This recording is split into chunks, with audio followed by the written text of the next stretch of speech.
The new Modus Super Series champion. Oh my word! It's another incredible moment tonight. Jeff Smith. It's match start. 5-star performance. Goal for Big Fish. It's Jeff Drayton!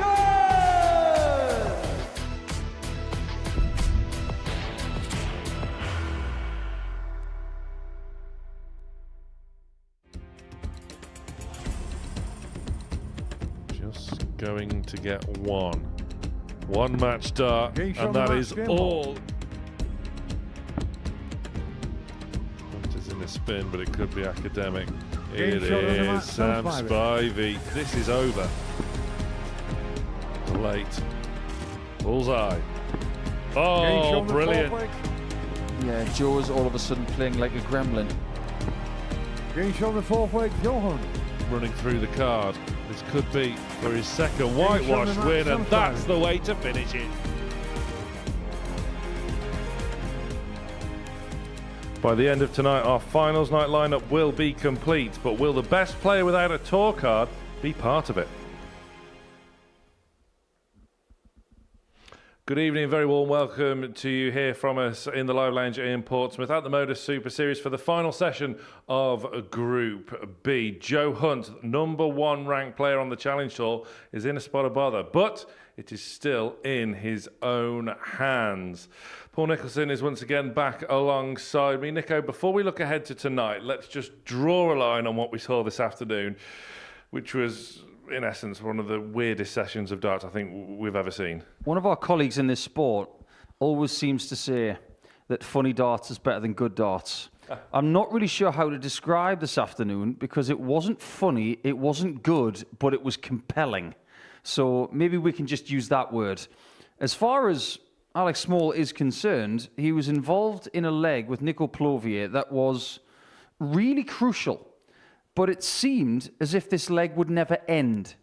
It did end in the end, and it was a somewhat anticlimactic feeling to what was a very important moment to see Alex Small into another Saturday night. Yeah, the joint most longest ever leg in Modus Super Series history saw Alex Small qualify for finals night, and yet he then went on to top the group because Oliver King then went and lost his final match. Another weird day at the office. And all the while, we had people trying to bulldoze their way into the top two. Joe Croft did a lot right today, but unfortunately, he just came up one short. And when you look at the fixtures that were completed in Group C this afternoon, Joe has to understand that the reason he's not in Saturday night this time is that he didn't beat Alex Small. So we now have half our lineup complete for finals night. Ryan Branley, the Group A winner, has enjoyed 2 days off, I am sure. Group C, won by Alex Small. Oliver King, good value for his place in finals night as well. He was very impressive yesterday. And now there's the small matter of Group B. So this is how the land lies coming into tonight's play. Sam Spivey is top on leg difference from Dylan Slevin. Graham Hall is in there in third, bookending his night last night with wins. Joe Hunt in a spot of bother. We'll come on to that because we need to talk about Sam Spivey. He was very good. Yes, he was. Even when he wasn't winning a game last night, it was still tight. He was subscribing to the Modus Super Series notion of lose tight, win big, and he had that ability to get the big wins, the 4-0s. We haven't seen a great deal of that over the last couple of days in Group C and Group B, but he's the person who's been able to get those big, valuable wins, and the fact that his leg difference is so good, it means that if he wins one more game like that tonight, he's probably going to be safe, but just to make sure he's not looking over his shoulder in the second half tonight, he wants to get off to a good start. Let's take a look then at the odds. The updated odds after night one. Sam Spivey is now the favourite, 23-20. Dylan Slevin, 13-10. Graham Hall, the initial favourite to win Group B, now a 9-2 shot. But Nico, Joe Hunt, 20-1. It's not about winning the group for him. It's purely about qualification. And despite just that one win last night, it is still in his own hands. Yeah, just to put it into perspective, Joe, if he wants to get 4 wins from 4 tonight, that is going to get him through. We know that because 10 points will be enough when everybody's got points. But is 10 points going to win this group? I don't think so. I can see somebody having a better leg difference on 10 points than him if he wins 4 out of 4. But I can maybe see somebody like Slevin or Spivey getting to 12. So yes, for Joe tonight, it's just about getting in the top 3. We start tonight with 2 former weekly winners, Dean Finn and Graham Hall. Earlier on tonight, I caught up with the G-Man. Graham Hall, how do you think your week has gone so far? Not too bad considering. I think the last couple of days hasn't been great yesterday. I think I got a bit overly stressed from my game and yeah, not too great yesterday. 2 wins from 4 though yesterday, so there's still plenty to build on. Yeah, definitely. I was happy with the 2 wins, but I think I was more gutted that I missed 3 to beat Dylan, and that could have put me in a better position for today. But today I'm just going to come in and just try and stay more calm, a bit more positive, and just let be will be. You've enjoyed some tremendous success in this building, so you still must be backing yourself and feeling confident to at least make tomorrow night. Well, I'm hoping so. Yeah. Always, that's the goal, to get to Saturday night, and I don't care whether it's hook or by crook. I just want to get there today. Do you allow yourself to look even further? Do you feel as though you maybe got a little bit of unfinished business in a Champions Week? Yeah, definitely. I wasn't quite on it the last Champions Week. I was a bit gutted because I felt like I didn't really want to be here, which I was a bit gutted because I was really looking forward to it. Had a few things going on, but yeah, I definitely want to get back there and give it another go. How important is it to get off to a really good, strong start tonight, though? Yeah, definitely. I think I got Dean first game, and it's definitely one I could do with a good result. And I think Dylan, I think I need to get my own back on him tonight just to put me in a good position. I think 2 games is what I'm looking at tonight, and yeah, hopefully maybe enough, but obviously we want to win them all, but we'll see what happens. Wish you the best of luck. Go well. Thank you very much. Here we go then. The second night of Group B. Now, we gave this group the big build-up, and justifiably so. When you have the number 1 player on the Challenge Tour, who is doing real bits on the Pro Tour as well. Graham Hall, off the back of an appearance in the most recent Champions Week. Dean Finn's been in a Champions Week as well. Sam Spivey, a former series runner-up, and Dylan Slevin coming off the tour. There is the G-Man, winner of Week 5 in the previous series. Dean Finn, now 28 years of age, winner in the final week of Series 12, booking an extended stay on the South Coast. But we have to be honest, as we introduce the 3rd man on the stage with us this evening, the man, the myth, the legend, Mr. Paul Hinks. But Mr. Nicholson, I would say that we have to be honest. Last night, these 5 underwhelmed. They simply have to improve tonight. Game on. Yes, I think undercooked is definitely what it was. You can look at certain metrics and feel disappointed that this lineup, which on paper 95. looks insatiable, they just didn't deliver as a collective. I don't know precisely why, but tonight, with the urgency that we know these guys have got, 180. maybe that is why tonight will be better. Because if they don't play well, they're not going to make Saturday. It's as simple as that. Nobody is safe. 83. Nobody's out of it. But 11 180s all night, Sam. 10 games, 11 180s. That's not a lot. 58. I expect these players to come out all guns blazing tonight and double that. Those that do will progress. Those that don't won't be back 57. here tomorrow. Finn has started well. Just like you did last night. He was up against Joe Hunt in game 3, and he beat him. 180. Okay, maybe the proof is in the pudding because 3 visits, 2 maximums, and he's off to a flyer.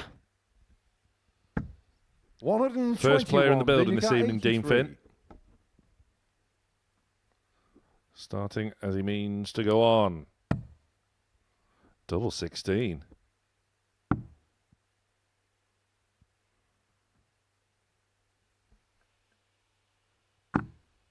$51. Graham, your car, Well. 145. That is simply unlucky. But this would hurt now. This would feel like a breaker throw for Hall. It would only be a hold. I think everybody who was watching that shot right 93. there had the same reaction as Graham, your Graham. car, 32. The old popsicle lips. He's got the same marker. He's going to have to move again. And this time he does snag it. Really good shot there from Dean. It's quite an eventful 15-darter, that.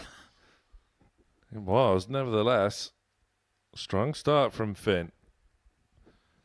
But as you referenced, he did the same last Second night. leg, Dean to throw first. And was game on. Totally unable to sustain it. Got progressively worse throughout the night, did Dean. Rather unexpectedly so. Yes, okay, he was the outsider of 5 to win the group, but 100. again, such as we were discussing this afternoon with Alex Small, it's horses for courses. He knows what it takes to win a week here. Always seems to find a way to make it through to Saturday as well.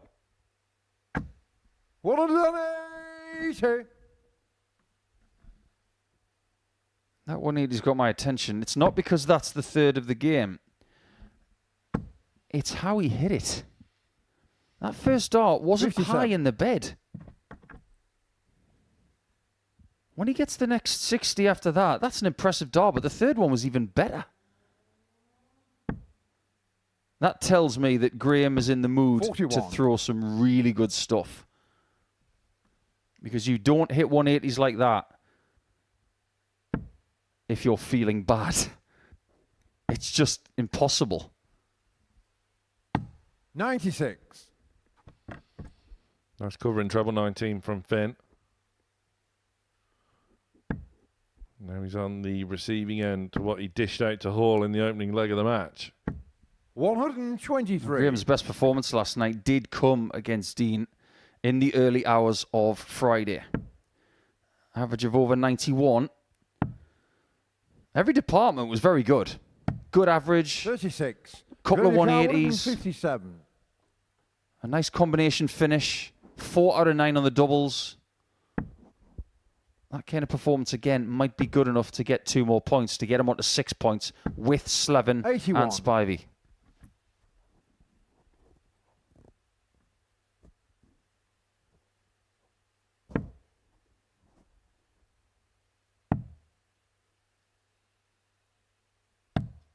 You might ask 42. yourself, why didn't he go to the 18s 76. there? Because he wanted to hit an even-numbered score.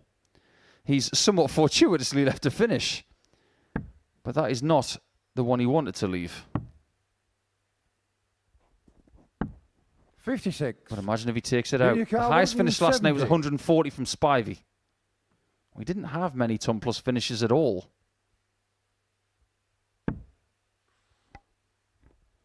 Well, it won't be reeled in. 58. You won't Go find to a car treble 20. either. So Hall returns in search of 2 10s for 1-1. Getting shot on the second leg, Graham Hall. Third leg, Graham to throw first. That's the kind of double 10 I want to see. Really positive, Game central, no messing.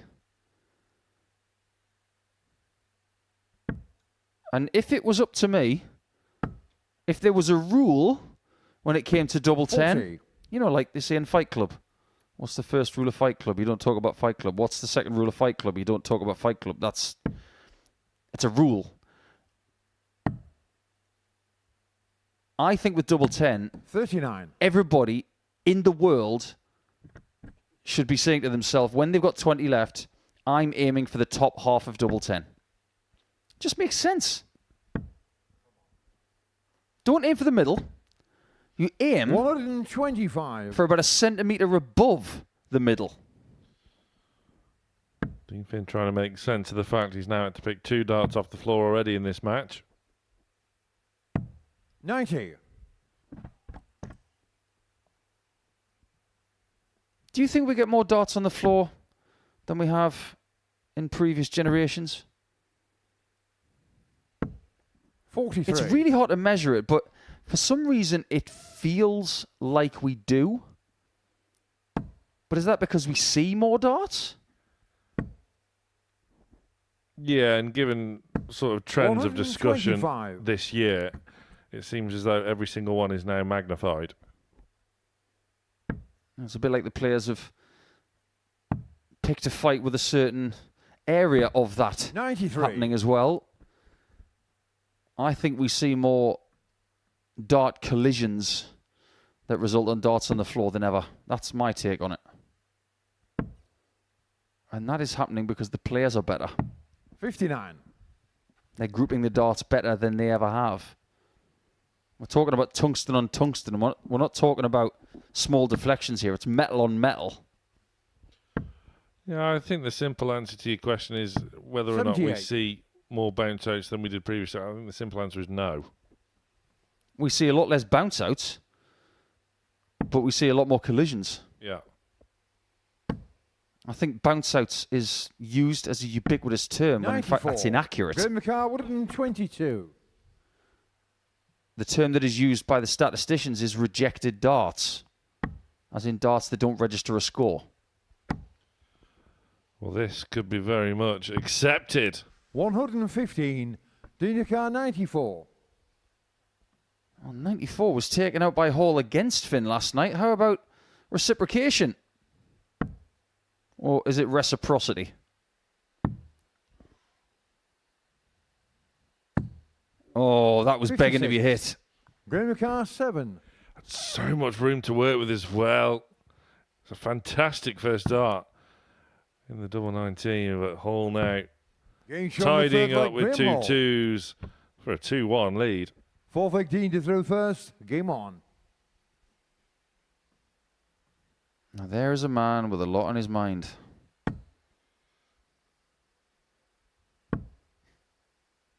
See, if you can name the movie that line's from, I'll be 29. very impressed.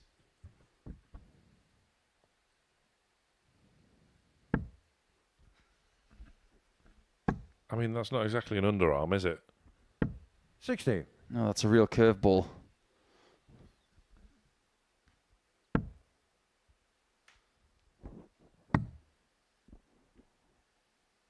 We'll come back to that. 58. But why has he got a lot on his mind? Is he happy with his level of performance? Is he having to work very 135. hard for every score he gets? Is it coming easy to him? The answer to the last question is probably not. That's why he's showing those micro signs of frustration. Well, in the previous series, everything went 134. exactly to plan for Graham Hall. Won Group A. Breezed through on finals night as well. A night which contained Sam Spivey. 164. We have in this series seen some rather remarkable campaigns. Henry Coates and Derek Coulson, 59. my word. You couldn't ask for more. 142. But then again, Archie Self, you couldn't ask for more from him. We're not going to get more from Graham here, but what we could get is a leave of tops. 64. Not quite. Still pretty handy, though. After a really strong opening leg, Dean Finn has once again gone off the boil. 45. Graham McCarr, 78. And the average has taken a nosedive, and Graham Hall looking to double up victories over Finn. He can do so by going one away. 58.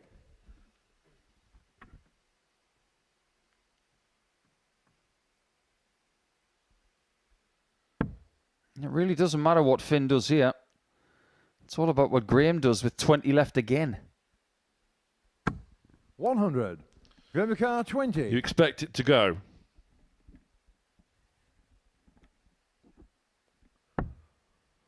You did not expect that. 10. I think he was shell-shocked after Junior dart car 1. 76. And he didn't recover.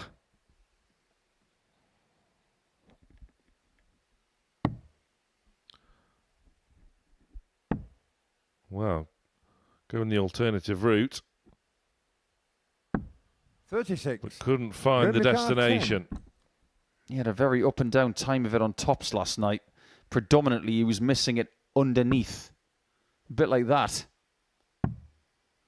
Chooses the madhouse.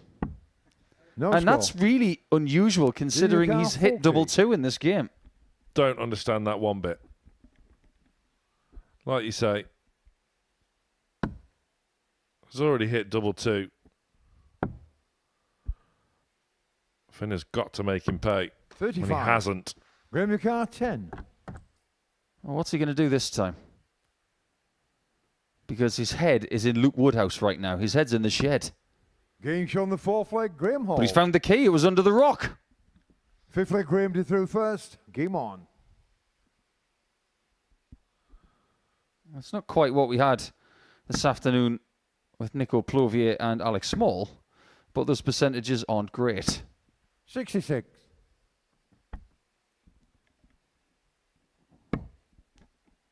So let's get to the nuts and bolts of this. It is incredibly stuffy here on the south coast of 84. England. Is that having an effect on these players?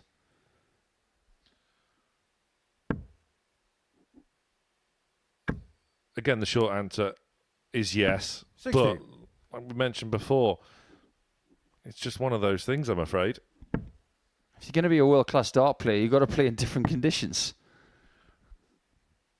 It's hot, 60. yes, but it's not ridiculous.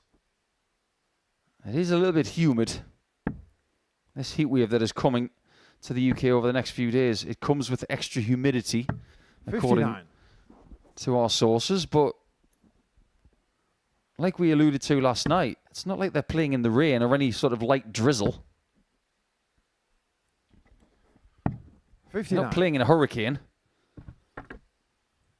It's just that little bit of discomfort that can have a knock-on effect minute by minute. It eats away at you sometimes. And 140. if you're a negative person, it can really snowball.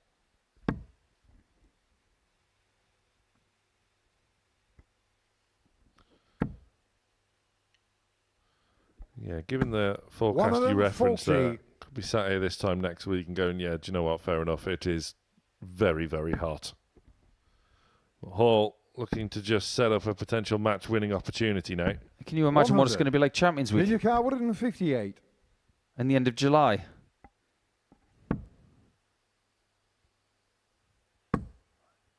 What is it Graham Hall said to you? 60. By hook or by Junior car crook? 76. Well, time to be the crook.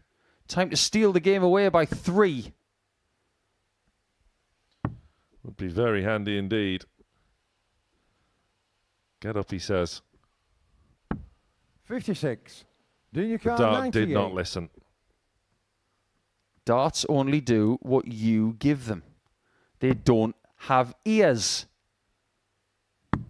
Well, that's the Game second show double the fifth 19 that he's leg, found, but this one gives him a leg. Sixth leg, Dean did through first. Game on. Darts are receptacles.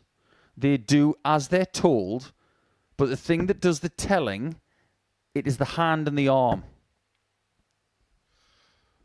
Referenced a significant 28. drop-off in the average of Dean Finn off the back of his fantastic opening leg. There has now been a significant drop-off in the average of Graham Hall as well. Yeah, you're not wrong. It's not that 100. dissimilar to his first average last night against Joe Hunt.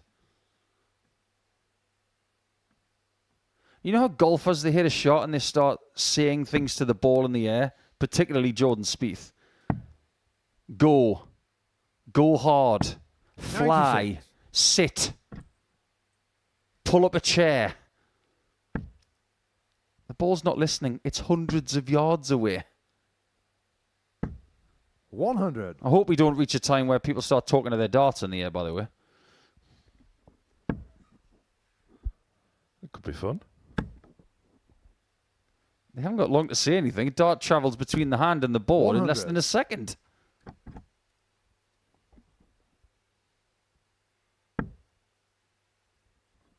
Can you imagine if this gets away from Graham? 43. It doesn't look comfortable for both players. No, it certainly followed the trend of last night, which does open the door for Joe Hunt. It One of opens them, the door for 40. Sam Spivey and Dylan Slevin to really kick on clear. There's another thing as well. When Dean Finn makes a Saturday night, he's usually got quite a lot of support. I have a 100. reliable source on the 137. island of Ireland that says they're coming anyway.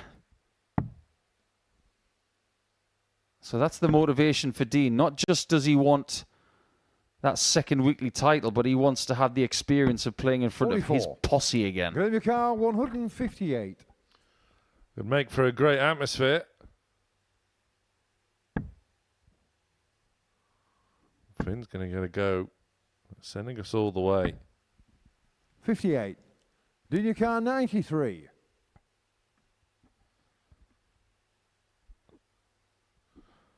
Going aggressive.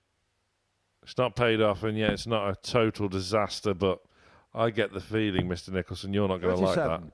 Graham your car, 100. I think the main thing is he doesn't like it. And he might not like this either. He can't get the 100 through the back door. 76. Junior car, 56. Those little signs of disdain from G-Man are starting to be noticeable. Just gets the single. And he finds it tough to take it all the way when this game could have been over about 6 minutes ago. Game on.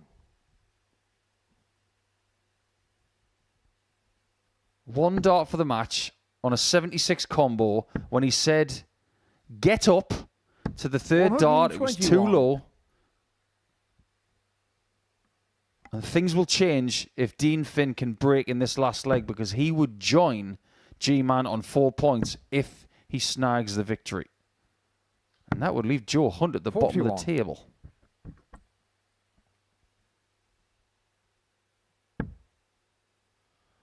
In the early hours of this morning, Graham Hall swept Dean Finn aside One of them, 40. with ease. 4-1 the scoreline, and that was a match where Hall had to find a breaker throw. He did on more than one occasion. 46. What's Joe Hunt thinking right now? What result does he want? Because if G-Man gets to 6 points, there's a 4-point cushion. 82. I did run into Joe earlier on this evening. It's still in his own hands. The impression I got from him, his first match 55. is Graham crucial. Carwood Win in that, 58. take it from there. Hall looking to win his opening match and take it from there. 134. This is a really good effort from Graham, considering how up and down this game has been. He might be about to find the best leg of the match 24. to win it. 13 darter to win it, and Graham Hall does eventually get over the line against Dean Finn, who's stuck on in there to take the match to a last leg shootout. But it is back-to-back successes for Hall against Finn, and the G-Man moves on to 6 points alongside Spivey and Slevin.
Welcome back to the action.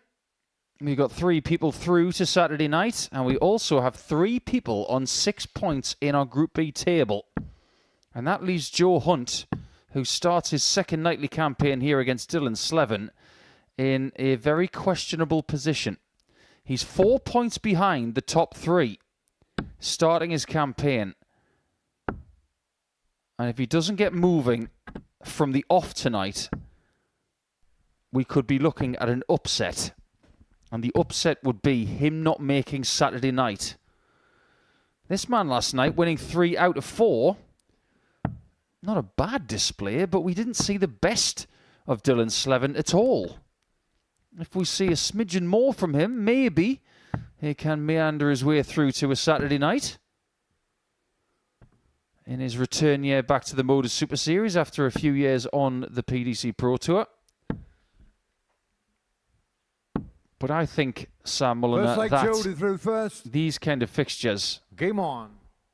this is where things get really interesting. And I think Joe Hunt, with the experience he's gained over the last 6 months, he understands that he's got to go into full beast mode now. He did against Dylan in the early hours of the morning, didn't he? Putting in by far and away his best performance to pick up his only win. Average just shy of a level ton. 106 checkout in there as well against Slevin. And Hunt 180. starting in similar ilk. I've got a couple of reasons to think that Joe Hunt will survive this scare and make it into the top 42. 3. He made a bit of a mess of qualification for Saturday the last time he was here. Hello, hello. 140. But he got to Saturday. That was the main thing. I don't think he enjoyed Group A. Dropped down into Group C as Slevin fires a retort. 140. Joe Car 100. Tops. Getting shot the first 12 leg, dart Joe hold. Hunt. That's the real Joe Hunt. So what you're saying Second is leg the real Dylan did Joe the Hunt is first. starting Game to on. stand up. Yeah, that Group C, the last time he was here, won 7 out of his 10 matches. Jamie Lewis, 40. former World Championship semi-finalist Jamie Lewis, blitzed through the group 10 out of 10. That's not exactly bad form. He didn't win the week. The series champion, the eventual 95. series champion, Jack Drayton did. So he's not scared of a battle. That Group C was tricky to navigate. But he did come through it. And he 140. could come through this evening as well.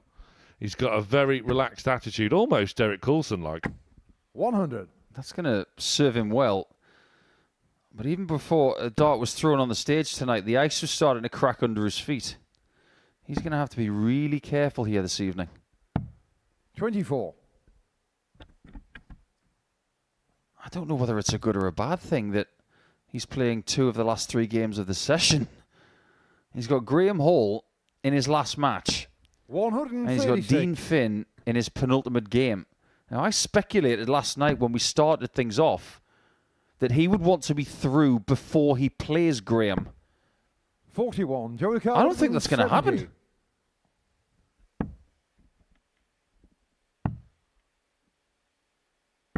$93. Has to maintain these levels. Slevin has started very, very slowly.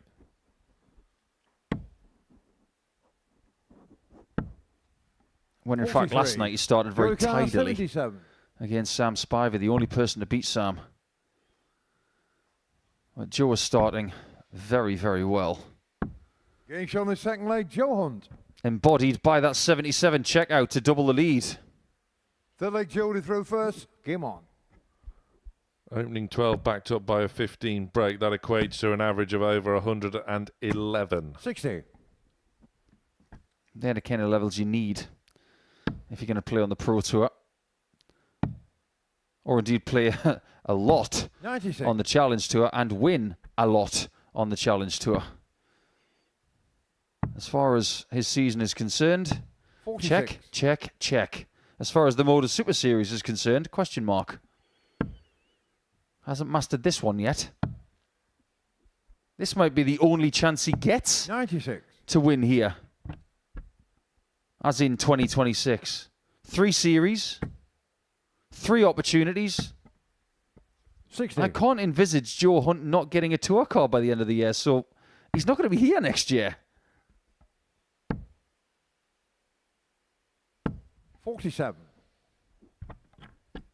Barring a disaster in the second half of the year, he's going to get his tour card. 100. He's got a real nice lead at the top of the Challenge Tour. He could probably take a weekend of Challenge Tour off 92. and still be A-OK. He's not going to, though. Absolutely not.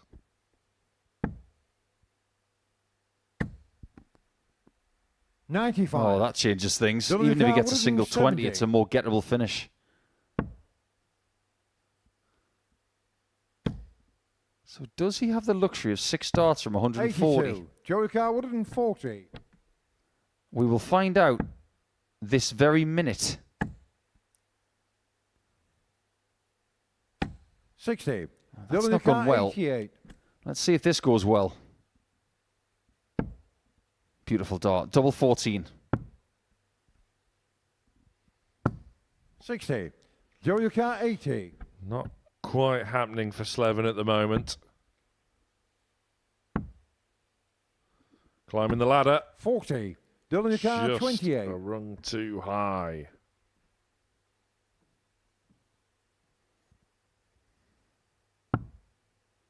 Oh no. This is precarious. It's a big moment. And he's up to it. And I'm not sure how it's gone in at that angle. Fourth leg Dylan to throw first. Game on. Break back as well. You don't want to be writing off Dylan Slevin in a hurry. 41. I remember the first time that Dylan came here, and he came here with reputation. We all thought, we want to see this kid play. 96. If I'm being honest, I don't think he's as good as he was the last time he was here. I think he's got a little bit more in the way of battle scars because of his time on the Pro Tour. 137. And I still think he's got some things to discover about his game, but he's got time. 84. He has got time. Plenty of it. There's no need to worry at all, really. And we see it so often with players coming off the tour. It does take a little bit of time, having taken that 60. one step backwards, to take the 2 forwards. And we want Irish dart players to succeed in this sport because a fully firing Ireland is good for 100. this sport.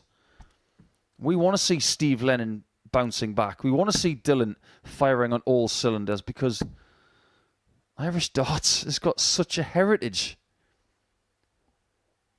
99. But one thing this sport has become is very uncharitable. It's a sport of mercenaries.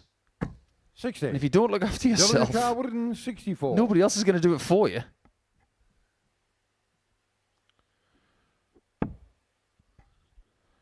So won't threaten the 164, One of them, 40. but he Joey Carr would have will been 61. set it up fantastically.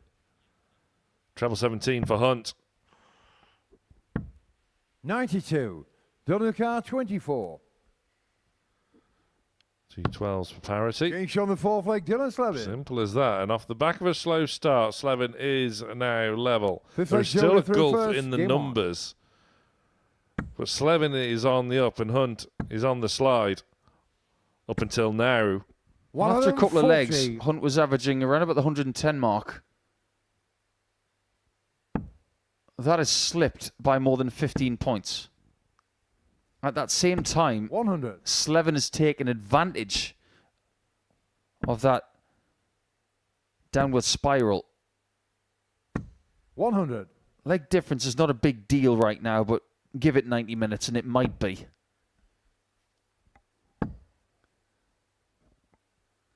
The worst 60. case scenario here for Joe Hunt is that if he loses this match and Sam Spivey beats Dean Finn next, 60.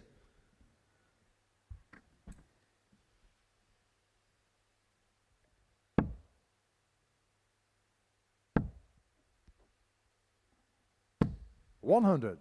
You've got to get a move on here. You've got to sense the urgency and test yourself on the fly and believe that you can get out of this jam. 95. It's just wanting to find a little bit more. Look at him in the background. This 60. is a lot of thought Joker 106. going into every visit. He knows he's in trouble.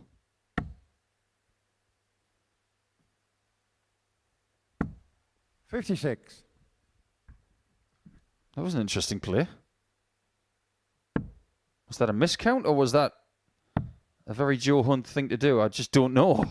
93. Joker 50.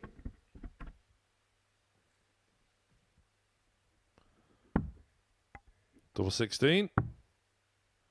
Over the top. 18. Dylan Carr 88. Now then, things could get dicey for Hunt. Look at the first dart. It's gone in flat. The second dart has missed and gone in upright. 48. Something is Joker not 32. right with his release. Something's going on there. Double 8. 24. Oh, my word. Dylan Carr 40. What an eventful leg this has been. And it could be a break of throw. And a third consecutive leg. And right in the middle of tops to make it 3-2. 6 leg Dylan to throw first. Game on. 2 from 9 on the outer ring for Joe Hunt. That 111 60. average has completely dissipated into something in the mid-80s. 55. Part of the development of becoming a pro is figuring out what to do when you're in trouble. If you just keep playing the way you are right now, you are going to lose. Something 125. needs to change. Just a little bit of resilience, a little bit of 137. belief. You keep asking yourself negative questions. There's only one outcome. 46. And this is where, sort of, off the hockey, I compared his demeanour to Derek Coulson. He now has to take a leaf out of Derek's book with his demeanour on the hockey. 47. Can't get wrapped up in throwing his hands around and start lolloping. It's a good word, that. Lolloping. That's what it feels like right now.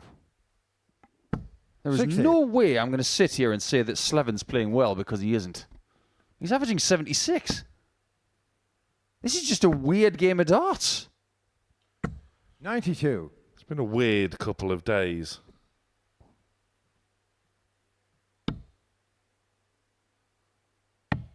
I wouldn't be surprised if the 170 is found. 96. Joker 170. Last night, Joe's biggest finish was 106. Oh boy, that deflection. Slevin gets a chance to put him away 105. Dylan Carr by winning 140. 4 legs in a row.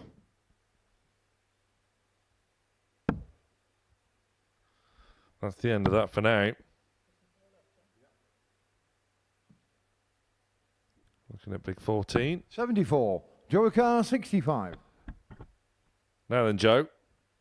This has to go. Oh my, this is so awkward. He's got to go 11s. He's got the single. An awkward bull. 40. And he Dylan gave it a Carr, scare, but that 40. could be that. Tops for Slevin. Fantastic marker. Game shot He the match, couldn't Dylan miss. Slevin. And from 2-0 down, Dylan Slevin has won 4-2. And if Joe Hunt wasn't in trouble before, he really is now. He started so well, did Joe, but then could not buy a double. It's Slevin's match, 4 legs to 2.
Welcome back. Dramatic scenes before the break. Joe Hunt surrendering a 2-0 lead against Dylan Slevin to lose 4-2. Slevin moves on to 8 points, and he's almost there.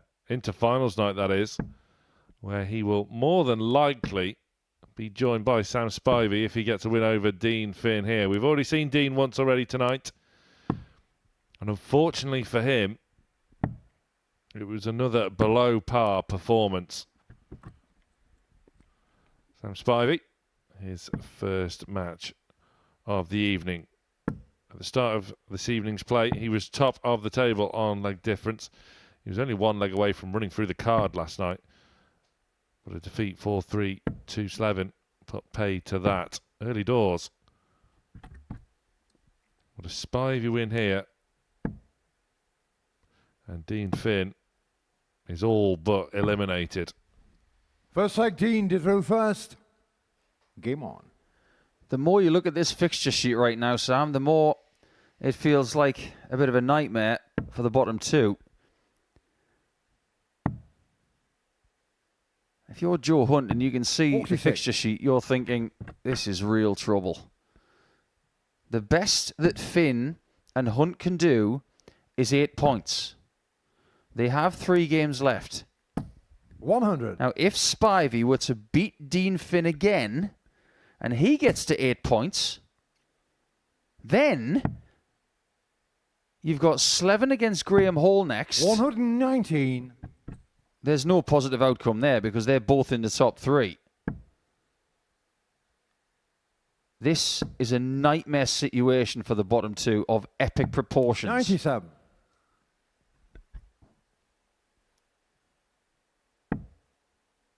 I'm not even sure how it could have gone any worse for the bottom 2. 81. Disastrous start tonight for them.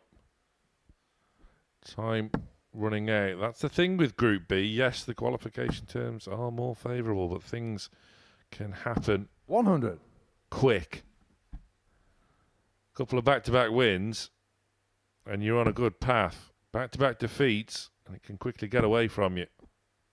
Now, we've learnt our lesson from Group C this afternoon. 59. We thought it was all done and dusted, and then we started to go through the muck.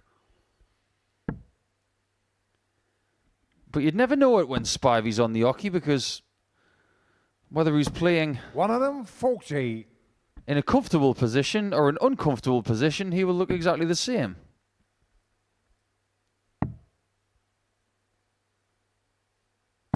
In fact, he's 46. so cool under pressure, he Samikar, might as well have a 64. dart shirt covered in cucumbers.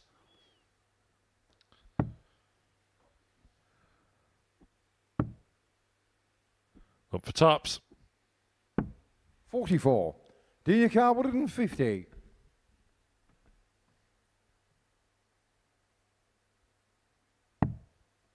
That shot's off. And we know how good Spivey was on double 10 last night. 56. It gave him the biggest finish of the night. Samikar 20. Let's see what he's like tonight.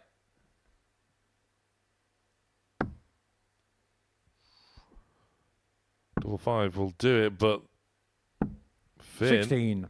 Dean 94. rather unexpectedly, gets another go.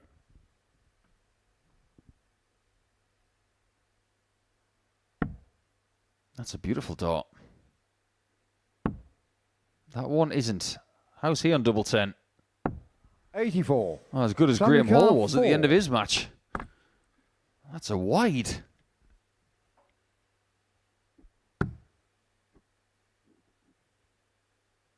Alex to go to the right-hand Each side, other and that first is like why, you Sam see from Spivey. that angle, open up the target and found the target as well. Second leg, Sam to throw first. Do you know who Game on. Sam reminds me of? A very young Chris Dobie.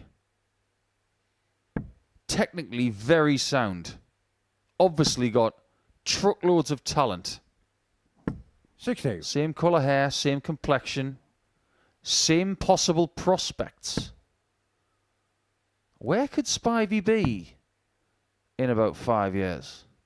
I'm not saying he's going to get in the 39. Premier League or anything like that. But the attributes that he has, technique, temperament, They're very Dobie-like. 45. If you cast your mind back to Q School of this year, obviously we talk about the Challenge Tour and Joe Hunt top, and we know all about Derek Coulson missing out on a tour card at Q School, not by a point, but by one leg. Sam Spivey had the 32. exact same amount of points as Derek Coulson, as Tyler Thorpe, Stephen Rosney, David Sharp. Thorpe, Rosney and Sharp all got tour cards. Spivey had the exact same points. He missed out on a tour card 100. by 4 legs. Might be a blessing, though. It's certainly proven to be the case for Derek, because he's having a really good Challenge Tour season, 77. and he's embellishing on his Modus Super Series history. If he had a tour card, I'm going to confidently say that 15 out of 15 in Group A that happened last week, nobody else is 59. doing that. The only person who's even been close this year was Nathan Potter. And thanks to Lee Evans, it didn't happen. 140. The Pro Tour's loss is our benefit. And with players like Spivey and Coulson, we are very happy to have them here. 180. That's why.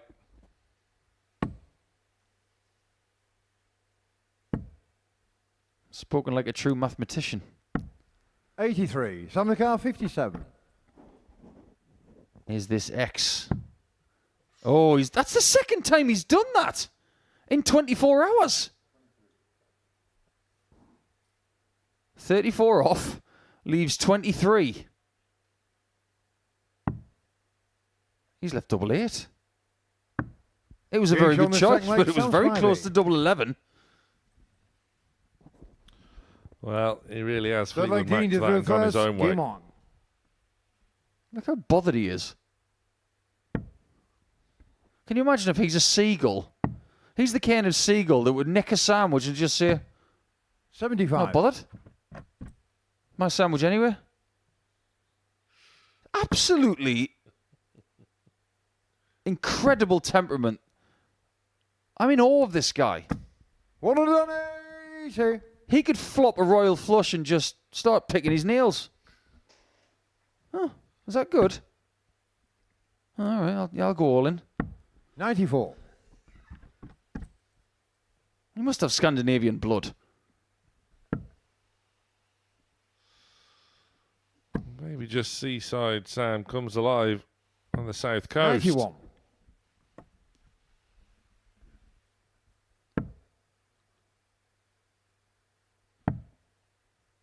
Like some Yorkshire folk that we know that don't like the 58. boats or the time on the water.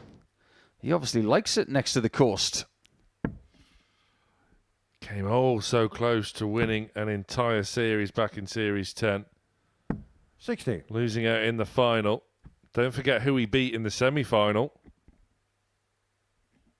It was Derek Coulson. Jensen Walker winning that series final. 129. They could be on a collision course Samikar again, 170. but only if Spivey wins this week.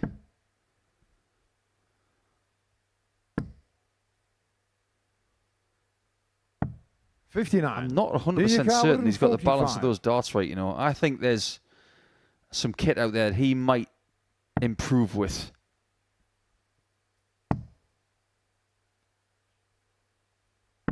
Let's see if he can 39. take this out to make it 3-0 Samikar, and Dean Finn is 111. starting to come up dry. Treble 17. 55. Dinyakar 106. Really is now or never. Dean Finn. Treble 17. Bullseye.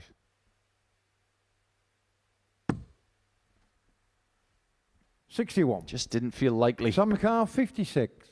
However, this, it does feel like it's going to go.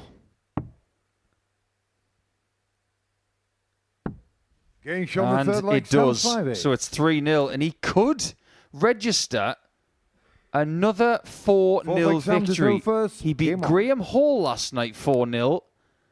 And he also beat Dean Finn 4-0. So this leg could signify an 8-0 two-leg drubbing over the course of 60. 22 hours. And with that such strong leg difference, almost worth an extra imaginary point. 59. If he can record that whitewash win, he's as good as in, let's face it.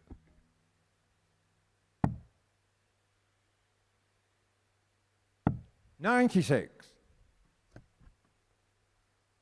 I don't think he's anywhere near the player that we think he can be. It's the best compliment I can pay him. There's going to be a time, 100. I believe, where Spivey is averaging 90 in a poor game. I can see him being a 95 average player for a season 83. sometime in the next half decade.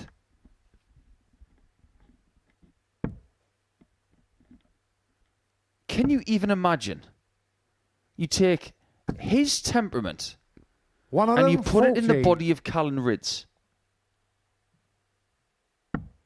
I think you've got a world champion if you do that. But that is something we can't 92. do. We're not Dr. Frankenstein. Probably for the best. Nevertheless, 85. Sam the car would have been we 70. really are in last chance saloon for Dean Finn. Spivey can finish it with the biggest of the lot. Sam Spivey Game shot reels on the it in mat, on Sam the Spivey. seaside. Another 4-0 win, capping it off with a big fish. A hammer blow for Dean Finn. He is almost eliminated. Sam Spivey is almost through. With such a strong leg difference, he could probably start thinking about Saturday night finals night already.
Sam Spivey continues to catch the eye and catch a big old fish as well. That sealed the deal against Dean Finn. Another whitewash win for Spivey. He is almost into finals night. Qualification almost confirmed, but in essence, he's probably already there. But we thought that earlier about Alex Small, and then he had to wait 3 more rounds of fixtures to confirm it. Dylan Slevin can confirm it now. If he defeats Graham Hall, Slevin's qualification will be confirmed. The G-Man is looking for back-to-back wins to start his second night in Group B. And if he can get that back-to-back win, he would join Slevin on 8 points, which would spell bad news for Joe Hunt, currently in 4th. What we've got here is a nightmare scenario for Joe Hunt. Game on. Because Dean Finn is firmly on the rack. He's only got 2 games left. He can only get to 6 points, where Graham Hall currently sits. So if he wins this, he puts Dean Finn out. And that means that Joe Hunt's got 3 games left, and he's going to have to win all 3 and hope that somebody slips up for the rest of the night. 100.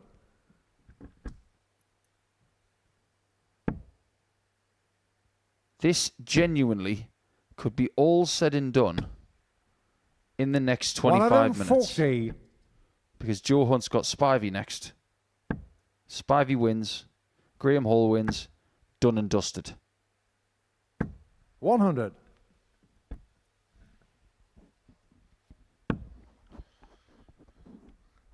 We really are now down to the nitty-gritty. 45. Slevin, there's no getting away from it. He wasn't exactly good in that win against Joe Hunt, defeating the number 1 player in the Challenge Tour with an average of 76. Yeah, which is 8 points fewer than what Joe Hunt had. 40. The way things have gone for Joe over the last couple of nights, he could fall into a bucket of chips and come out sucking his thumb. That's 100. The way things have gone for him. You noticed, though, something not quite right with Slevin's angle of attack. There's no 41. Consistency there. 80. There isn't. He's throwing fiercely at the board, but every now and again, a dart is going in flat, or it's fishtailing and not going in straight. But you never have that problem with Graham, do you? Watch him long enough, every dart is going in pure. Second leg, Graham to throw first. Game on. He's got control of his darts. He might not be playing at his best level right now, but everything's going in like that. Look at the uniformity of it. 100. That is the sign of an excellent dart player. Uniformity of angle in the board. Well, Graham Hall is very much an excellent dart player. And has been for years. Hasn't he just? ADC Tour champion. Champions Week appearance in Series 13. 180. A lovely 180 there. We do really get the sense. We heard from him right at the top of the show. Unfinished business in a Champions Week. 60. And you can say the same with David Evans, who will already be there. You can say the same with Neil Duff and Derek Coulson. 81.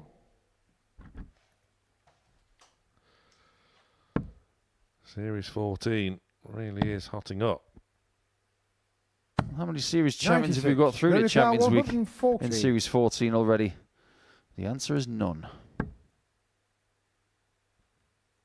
Graham Hall has absolutely butchered that 100. Treble 20 in this leg.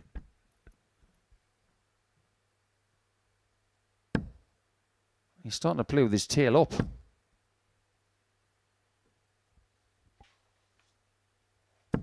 $45. Graham, your car, 40. Tops it is. Line was good. He 30. decided to go for it, but he had the option Car, of 160. rolling the dice by busting the shot.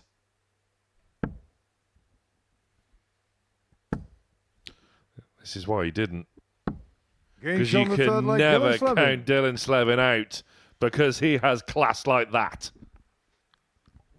Third leg, Dylan to throw first. Game on.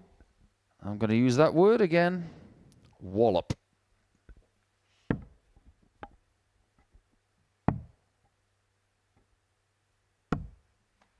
I'm 36. just going to say it again. That's a great shot. But then his next visit, it was awful. It was genuinely turgid. 40. I just want to get inside his head for about 20 seconds and understand what is going on with the way some of these darts are landing. 80. I really do rate Slevin. I think he's an excellent player, but something is not quite right at the minute. Agree on both points. One of them, 40. I see it as a matter of time before Slevin returns to the Pro Tour. He One was of pro them, ready before 40. he even got to the Pro Tour. He came here before he went to the Pro Tour once. He didn't win the week, but he made such a big 96. impression. And we didn't see him again until this year. See, why is he moving there? Because the angle's too flat. 36. That glimpse of the shot we saw there illustrated that point beautifully. 90. That's a very handy bull.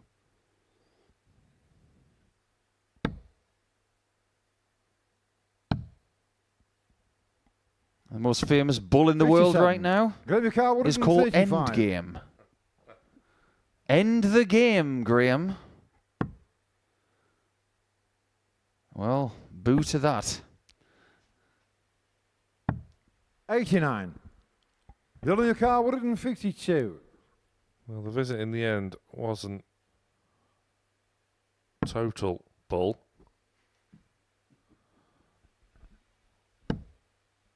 Slevin looking to set things up now as well. Looking at 17s. 116. That's gone Grab rather your car, well. 46. We can't have another game like the one against Joe Hunt, can we?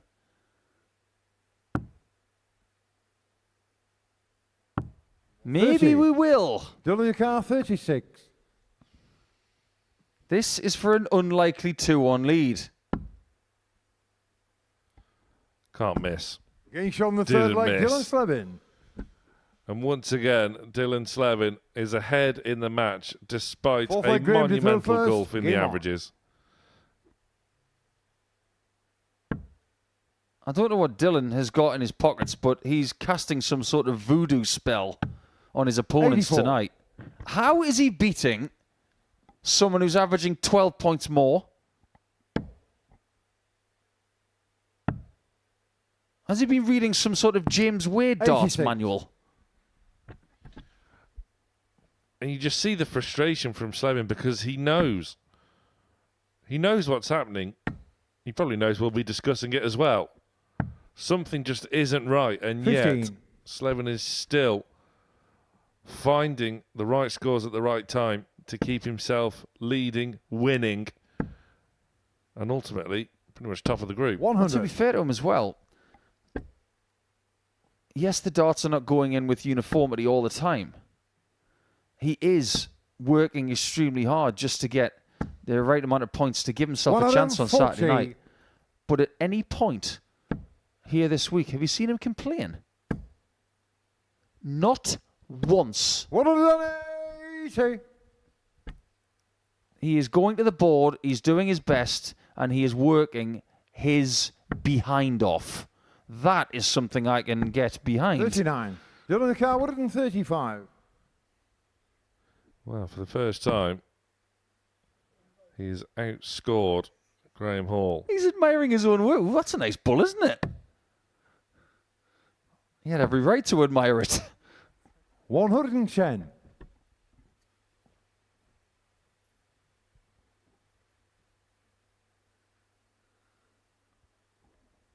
I'll tell you what, though. This might be a bit of a befuddling game, but if Slevin were to win, that would be good news for Joe Hunt. 140. That would put 25. Graham Hall on the chopping block.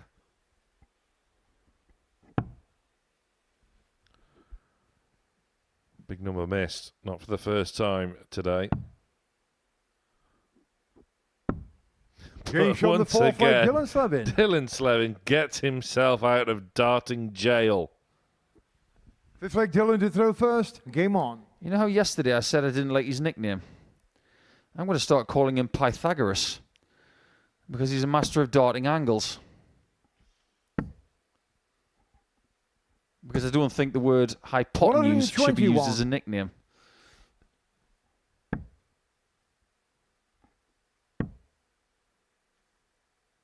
Earlier on in this match, when Graham was starting on the 15 darter, he looked in all sorts of control. He looked like he was ready to bash Slevin into the wall. Since then, 59. nothing's gone his way. And Slevin is 321 points away from qualification. Hall 140. looking to make Dylan wait for it.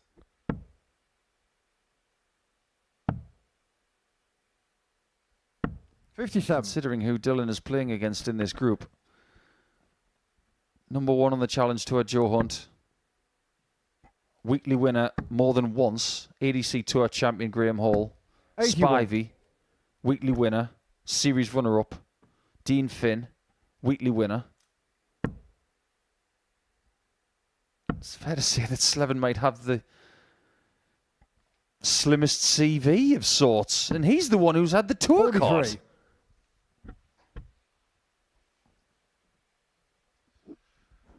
But he could be the first person through. And that's the most important thing. I hate to paraphrase Michael Van Gerwen because 100. he does say that a lot, but Michael speaks a lot of truth. Getting through Group B is the most important thing. 140. Going to be 142. Putting the pressure on the 142, which doesn't go. Slevin eyeing up 81 points for a 4-1 win to send 93. him through Don't look at 81. to finals night. Let's see what happens if he leaves 62. Oh, he doesn't. He leaves 74. Now what do you do? That almost worked. 41. Going to be 49.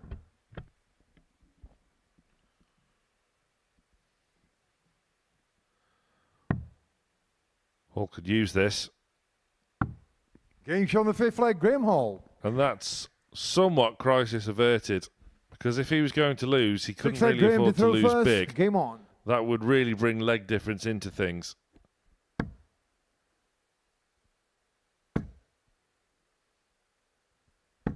One of them, 40. This game is not done yet. And of course, Graham is averaging more than his opponent. Things can change really quickly. 59. Slevin was on tops to win by 4 legs to 1. Graham stops him. He puts the gate up. He's now got the bit between his teeth. He's looking 100. not at that board. He's looking through it.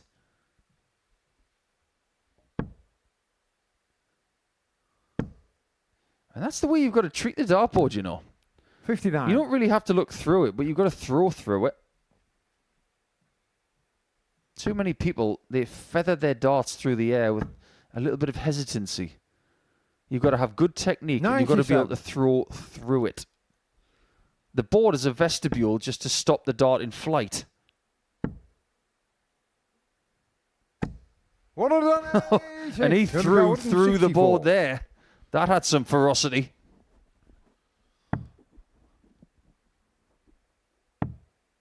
Oh, couldn't find another to join the first. 124.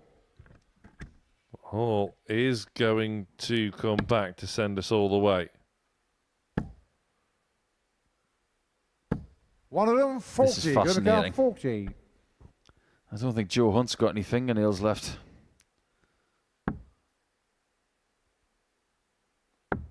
Gage on the 6th leg. 14 darter takes us all the way. We have not been all the way since Graham last played. 7th and final leg. Dylan to throw first. And on that Game occasion, he beat an Irishman 4-3. Looking to repeat the trick.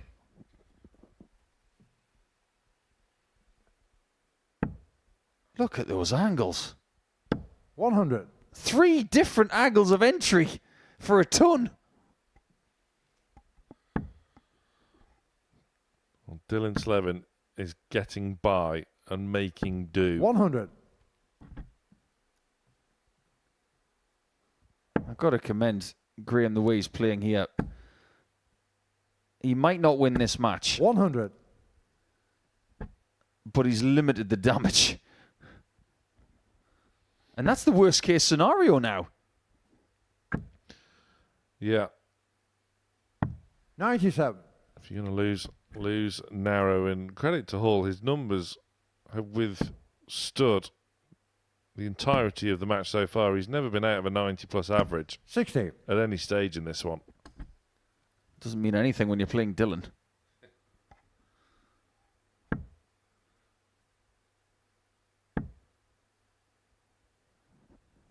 $60. Oh, no treble. If he gets one treble there, he's got a little bit of a cushion. Here, they skirmish to the death in the next 60 seconds. 55. That is good news for Graham. Mountain assault here. Let's see if you get a 140. You've got to look at 104 to win.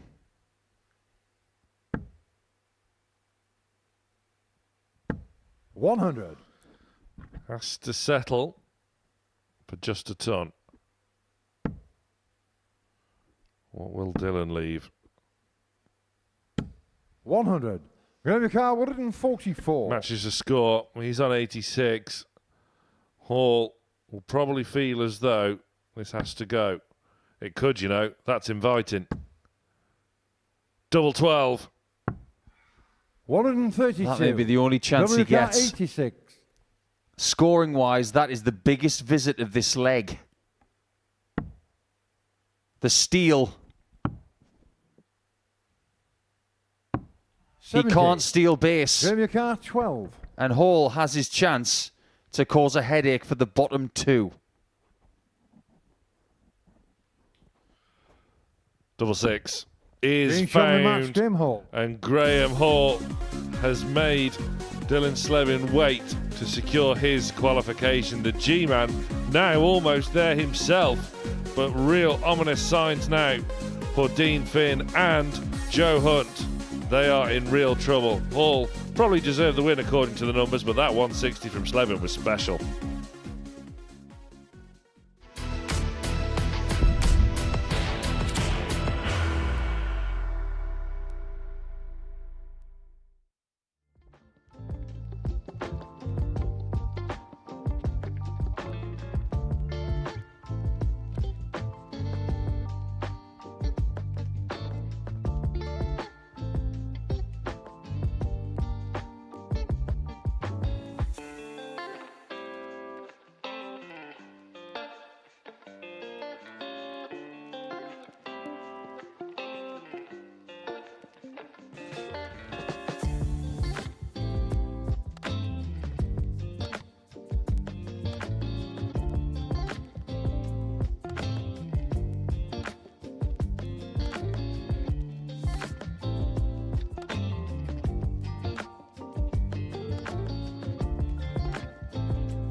Defeat for Dylan Slevin before the break at the hands of Graham Hall means that Sam Spivey can be the first name confirmed through to Saturday from Group B.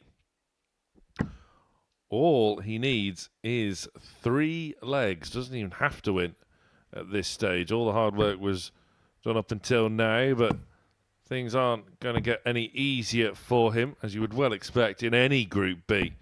But that man there, Joe Hunt, is in big, big trouble. He has to win the lot from here on in. There is no margin for error.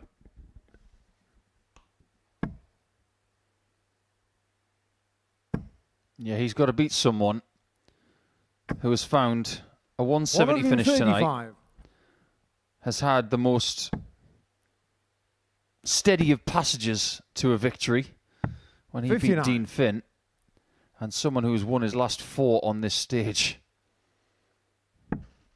Fair to say that the deck is very much stacked against the man from the Isle of Wight. 140. Considering the start that Spivey's had here with the first 6 darts, he's not in the mood to let up. He's not in the mood to be charitable. 61. Because we know that if Spivey wins this match, he'll not only qualify, but he will have 2 fellows in the canoe. Because he will take Slevin and Graham Hall with him.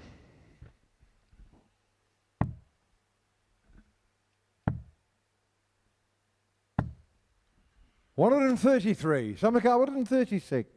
Hunt finally does start to get going in the opener, but Spivey 6 minimum from 136 and a 44. bit of a nasty deflection into the 5. But given the way his darts stand up, it was almost inevitable that was going to happen. Yeah, I don't like that play from Sam. I think with 136 57. and a blocker on the 20, Summercar he should be going for 92. 19s. Get 4 down there to leave tops. That was an unnecessary use of the 60. 52. He's got the luxury of laying up here.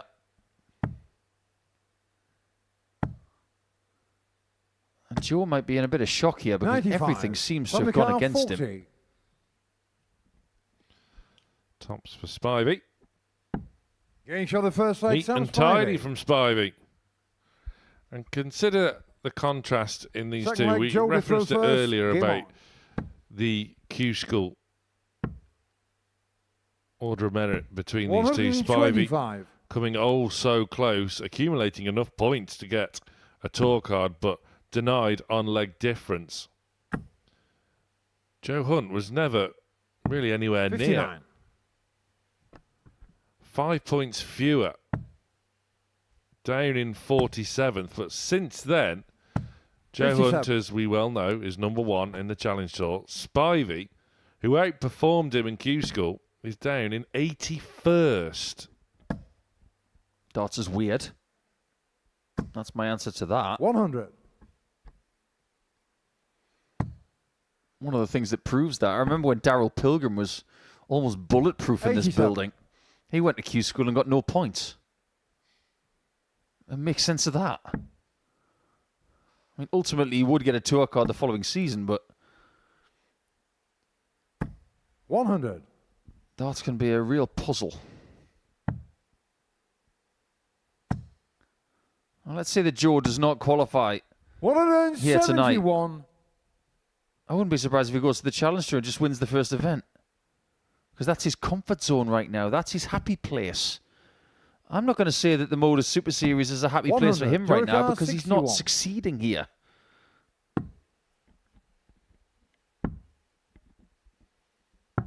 Getting shot in the second leg, Joe Hunt. Well, he's back level now. Was aggressive, but it seems Third as leg, Sam to though throw first. Game on. there's a sense of almost resignation. But maybe he's just 100. sort of taking the stress out of the situation somewhat. Yeah, that makes sense to me. If you're in trouble, 140. you can sulk about it or you can just accept that something may be happening and there's very little you can do about it. But if you're still in with a shout, try and play relaxed. We saw a 100. relaxed Bradley O'Connor this afternoon and he was very impressive. 91. But I'm a big believer in sporting situations that are very complex. For example, if you play someone in a game of golf 121. and you hit a really, really terrible shot and you find yourself in the jungle, 60. I have this saying, God has put me there to play the best shot of my life. Now, I'm not saying I believe in a deity, but let's take Joe's situation. 45. He's now in the mire. Can you imagine how much of a story it would be if he can get out of this? 133. It would be a story worth Samukar, telling. 135. Almost happened with another Joe this afternoon. Joe Croft came very, very close from an almost impossible situation in Group 57. C. Didn't happen Joe for Carr, Crofty. 77. Could it happen for Joe Hunt? Gage on It the third still leg, could. Joe Hunt. I'm not going to say that first start was a good one because I'm pretty sure that was Fourth for leg, a Joe treble through 19, first. but Game on. that's worked out really well. Break of throw and a 2-1 lead, and that is a lead that he had in his 99. previous game against Dylan Slevin. But after being 2-0 up, he lost 4 straight.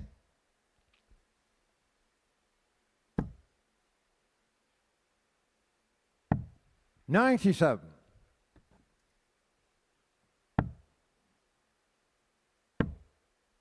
Have you noticed a bit of a change in his 59. approach here, Sam? Because he's starting to use the board in a way that I can only describe as mad as Rasma-like.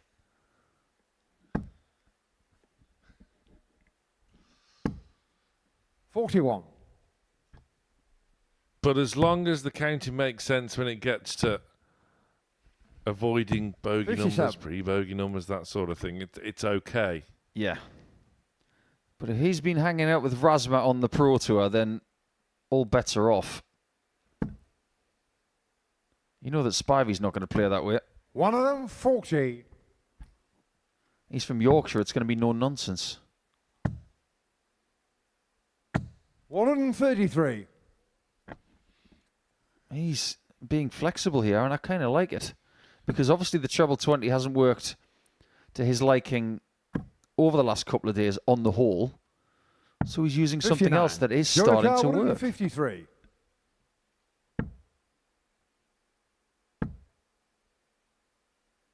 $100. Samukar, 164. Just gets the one, but he certainly has found a friend in treble 19.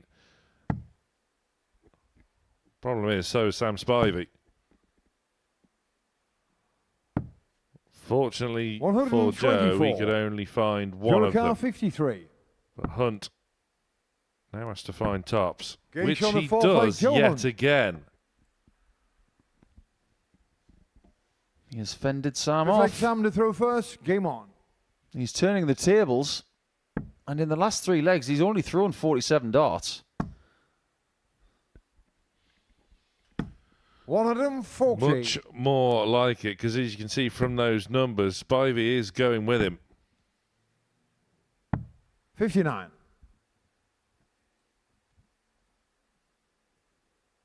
The signs are good if you believe in patterns as well. Not only is the doubling in this game really, really impressive, but we've 60. seen 3 consecutive games on this stage, won against the throw. And Joe Hunt has not got the darts in this match. 91. In fact, he's only got the darts one more time tonight, and that is when he plays Dean Finn. By the time they play each other, 100. it could all be done and dusted. He can do nothing about Finn against Slevin. He can do nothing about 133. Spivey versus Hall. Joe is just praying that he gets the result here, and he's still got a chance when he comes back to the table. 105. Spivey down to a 2-darter. 87. Samukar, 96. Hunt just about gets to a somewhat manageable enough finish.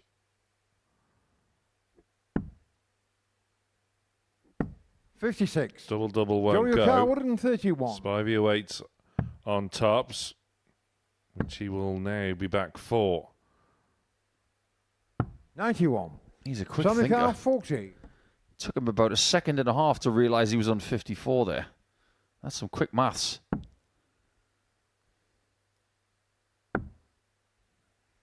It's a must hit. 20. And for a change, Carr, Spivey does 40. not hit double 10. Same target now. That was dicey.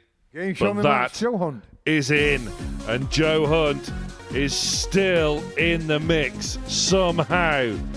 He has battered Sam Spivey, who in turn, like Dylan Slevin, fails to seal qualification at the first attempt.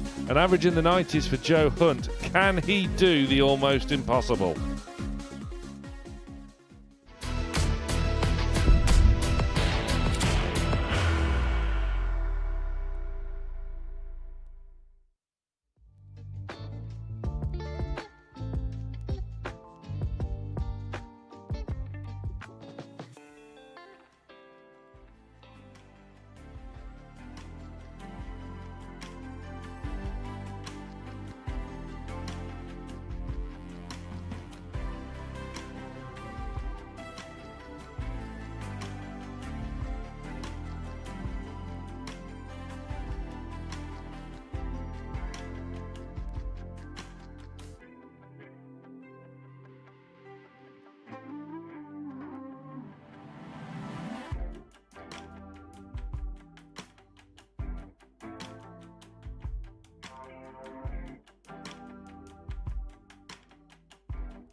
Three-quarters of the way through Group B, and it is still very much all to play for.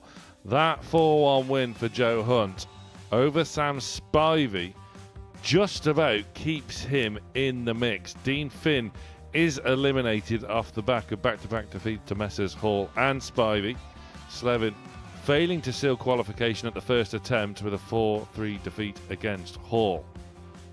The picture is becoming clearer with just 2 more rounds of fixtures left to go for both. Spivey is top on leg difference, comfortable as well in that column. Slevin and Hall also on 8. Joe Hunt can still catch Hall and Slevin, but needs to start winning big and hope that Hall does not pick up another win. He has to face Spivey. Slevin, the second attempt now, can send himself through, and he faces Dean Finn in the Irish Derby. Dean Finn, sadly for him, already eliminated. Hasn't quite looked himself over the last couple of nights. A shadow of the player who won week 12 of Series 12 in his birthday week, booking an extended stay here in Portsmouth. That is not the case, unfortunately, this time for Dean. But he still has a role to play. After this match against Slevin, he has to face Joe Looks Hunt. like Dean to through first. Game on. You spoke about that downward spiral in the numbers from his first game last night when he beat Joe Hunt by 4 legs to 2. Since then, 45. all of the numbers have been slipping gradually, like Enron stock. 134. And with 2 games to go, he's left himself with too much to do. But as far as Dylan is concerned, this is a pretty good scenario. 100. Now it's just about finishing the job. 58. Trust me, he wants to get this one because he doesn't want to have to beat Sam Spivey in game number 9.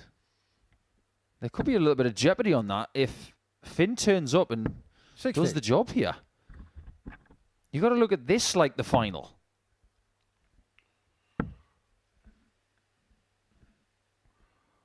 Five matches left to play in Group B. It could all come down to the final one. Graham Hall against Joe Hunt, match number 10 this evening. It could 41. be a winner-take-all in terms of qualification.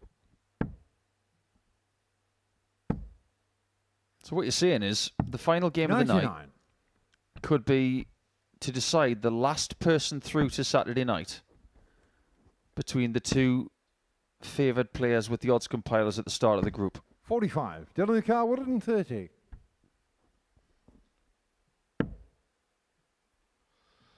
Just find a way to bypass. Not a disaster if he doesn't. Finn 94. not on a finish, and that'll do nicely for Dylan.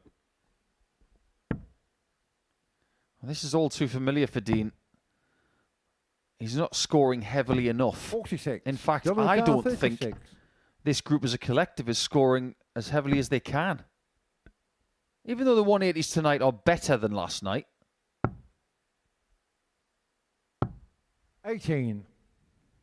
Dylan Carr, 164. We have had a 170 and a 160 tonight, so why not have a 164 as well? Come on then, Dean. But it's just not happened for him. 92. Dylan Carr, 18. Slevin straight at the 99 target now. One dart at 4. 10. Dylan Carr, 72. These players are working so hard. It doesn't look like anybody's comfortable. Game shot That the is a first leg, beautiful Dean Finn. and comfortable looking finish. I just Second leg, wonder, you Dylan know, to throw first. Game on. and go with me on this, because of the heat conditions on stage, the fact that these two wear glasses 59. could be an issue as well, and I'll tell you why. Earlier on, we were doing some pre-recording on stage, and one of the crew who was filming it 81. wears glasses. We were up there 5 minutes, and his glasses were steaming up. Yeah, it didn't go very well 60. for Dylan Sinclair either, and he's got the thickest glasses of anybody.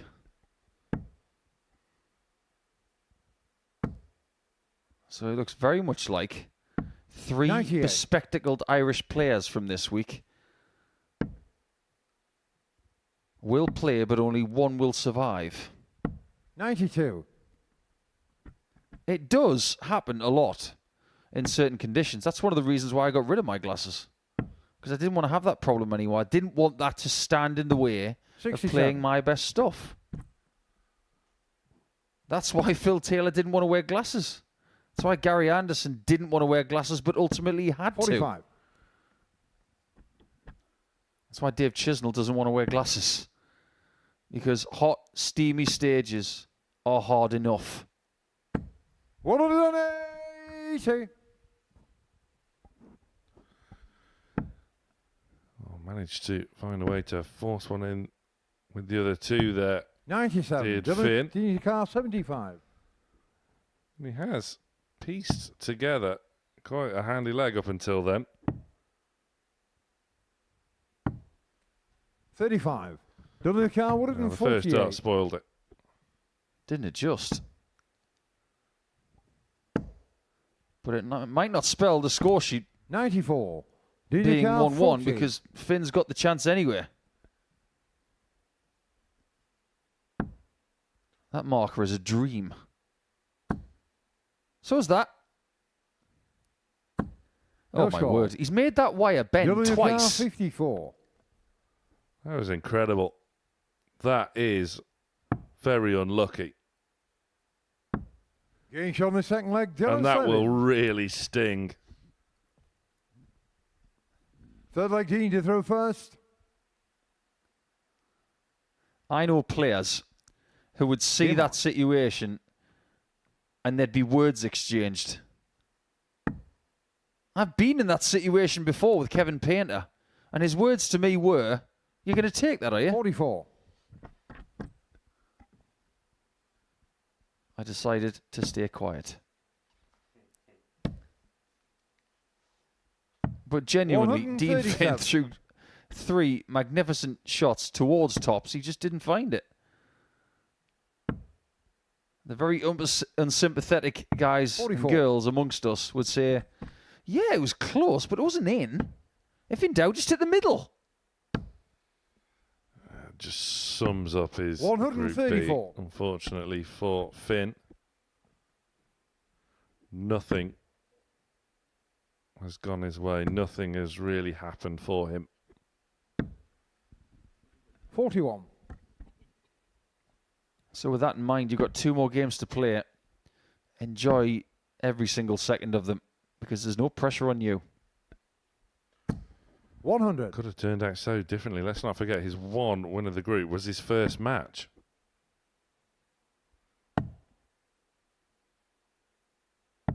$96. Dylan Car 130. Doesn't have to go the 20s here. We've seen people this week on 130 and a guaranteed 2 visits go 19s on that. 44. You could even take a leaf out of Oliver King's book.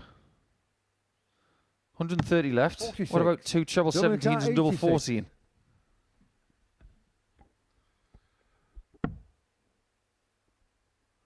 Again, doesn't have to entertain a shot at the ball, but I think there was a 36. little bit of indecision there.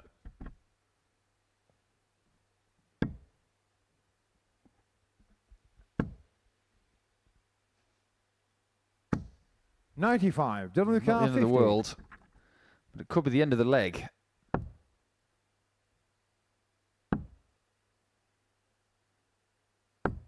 That is Being a shot on the third leg, imposing Dylan Slevin. double 10. There was a different sound about that dart hitting the board. It was a real thump. Fourth leg, Dylan to throw first. Game 2-1 on. lead, and Slevin again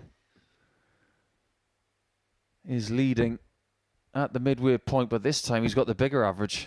It's not a very big one, though. It's just 100. bigger than Dean's.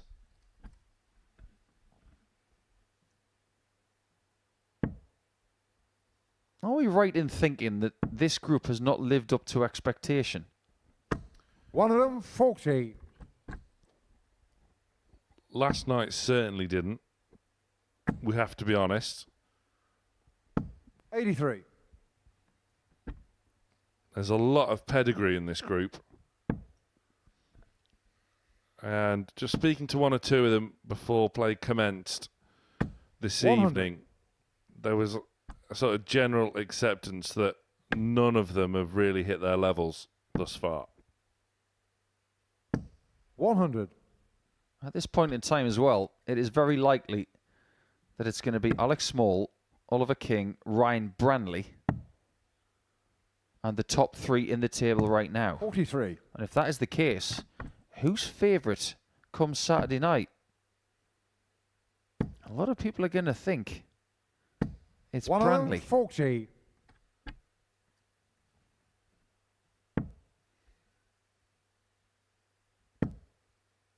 I am amazed with the stacked 40. nature of Dylan this Carr, group 78. and the entire week that there's only been one 100 plus average all week. One.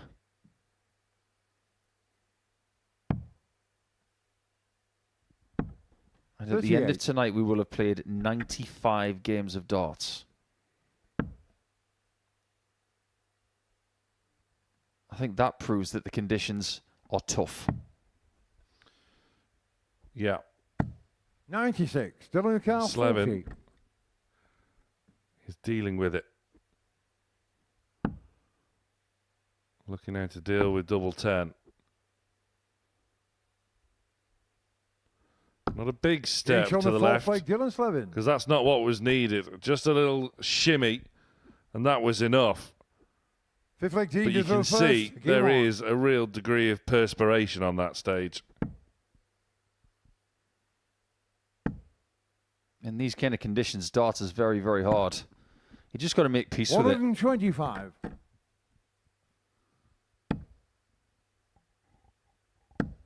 Playing darts in conditions that you don't like is 43. very unpleasant. Maybe we were being a little bit harsh earlier when we were just saying they've got to get on with it. I mean, we are in luxury of an air-conditioned 140. commentary box. Very true. If anybody's played at Blackpool and they don't like the heat, that place is awful. 94. I've seen all sorts of tactics used backstage to make sure that people are comfortable. I've seen dart shirts as folded up and put in the fridge. I've seen darts in the fridge to keep them cool. 42. Darts don't even perspire. But it was only here where you'd see a fan round the neck. 95. Go on, John Worsley. You troublemaker, you icebreaker, you trendsetter. It's only a trend that didn't 42. catch on. I'm surprised you didn't say go-go gadget fan.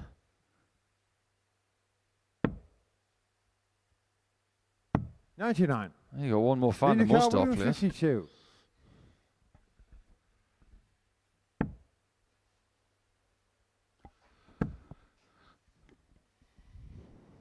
Dylan Slevin can now 101. send himself Dylan through with Carr, a 170. 170.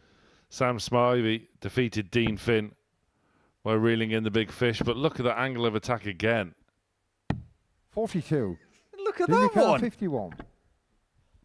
That one was about as upright as one of the King's guards. Another marker. And 11. another miss right on the Dylan Carr, wire. 128. Did exactly the same thing, forcing that top wire down.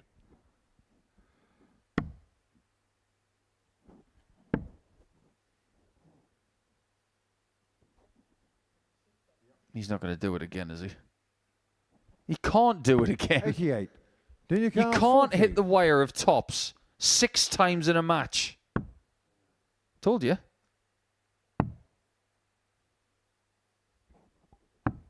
But he can't hit the wire of double 8. 40. And that could signal the end, but only the beginning for Dylan, who could be Saturday bound.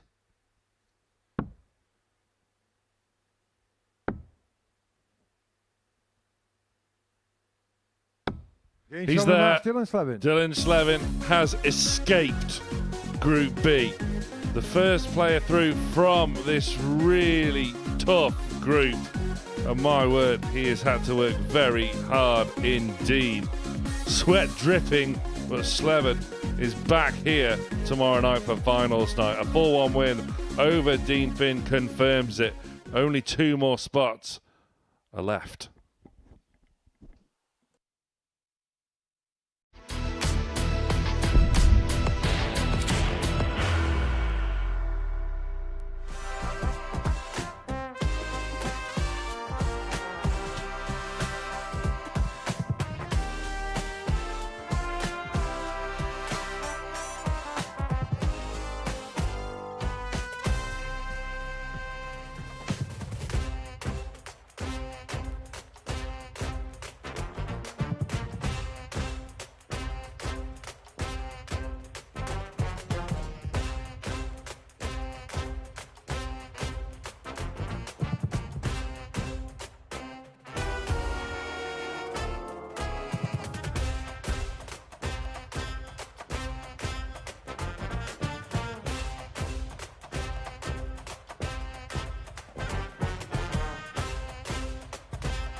Reese Robinson.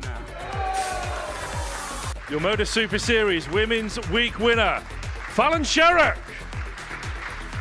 For a 160 checkout. And he gets it this time. Superb. Treble 20 for Tops. Tops, they get it done in style. They get it done with a bit of brilliance. Week 2 champion, Conor Heenahan. And he does eventually win Series 13. Modus Super Series champion, Jack Drayton!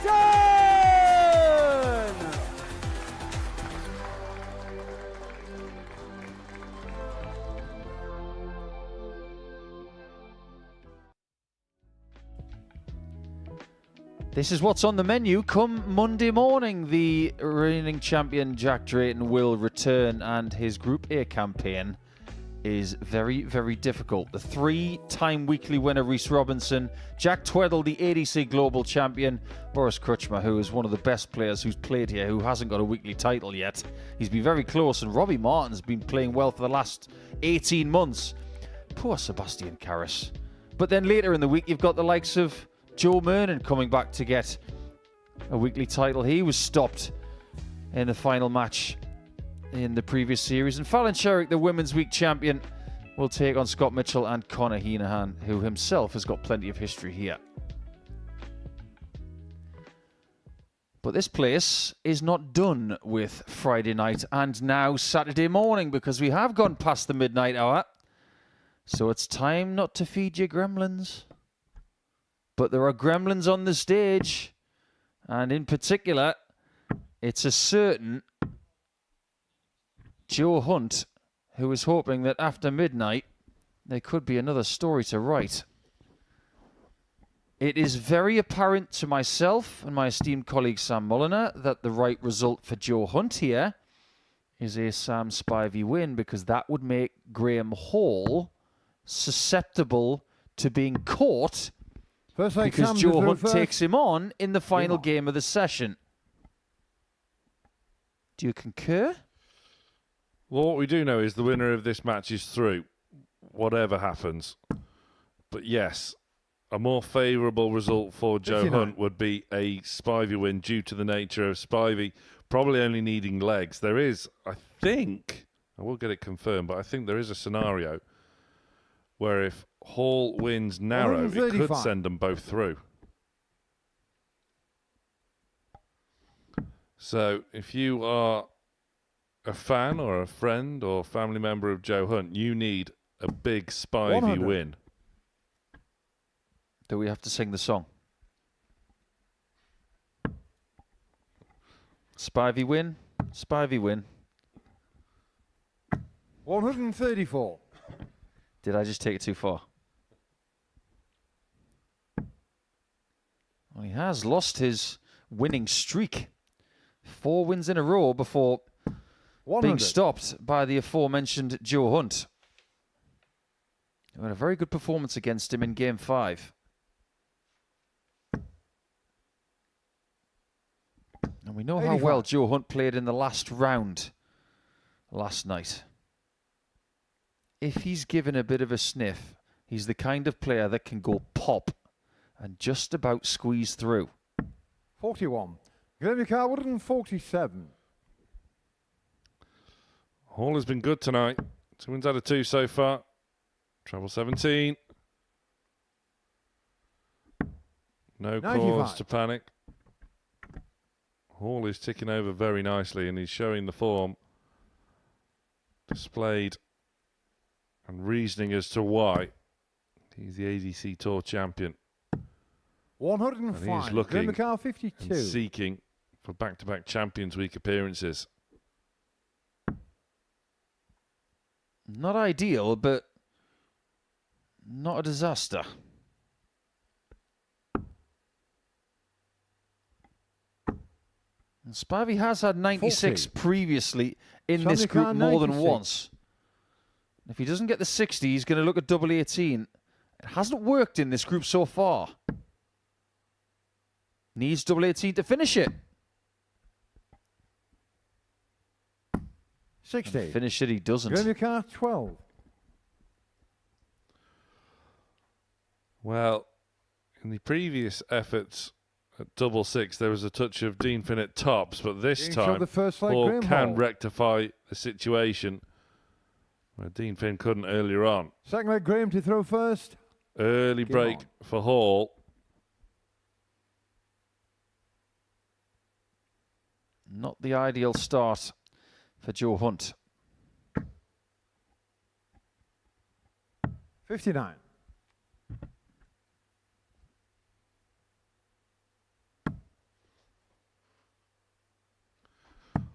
Hall, of course, faces Hunt 23. in the final match of tonight. And it is getting towards the time where fans of these players will be thinking about tickets, which are just about still available. 68. Get them whilst you can. Scan that QR code.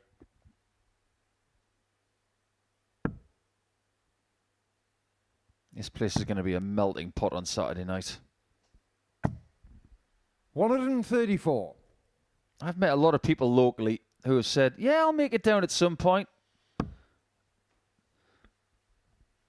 Even one very nice couple that said, oh, yeah, we're going to come on Saturday night. 140. And then they realised that they couldn't get a babysitter and they missed a 9 daughter. Oops. If all else fails, get a 100. babysitter and get yourself down here in case you miss something. We've even had a 9 daughter hit here when an academy was present. Now what 58. an experience that was for those academy kids and organisers and volunteers.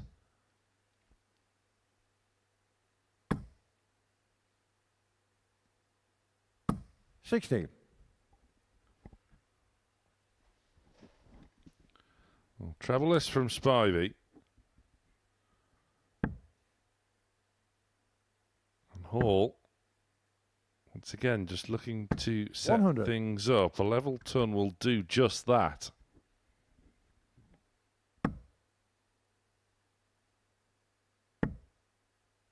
I think that's about as much emotion as I've seen from Sam on this stage. 34. He's not pleased with this whatsoever. 76. This is not a good performance from Sam, and he knows it. These guys are wilting in the heat. And it's the middle of the night. 68. Can you imagine what it'd be like playing in here at 3 o'clock in the afternoon?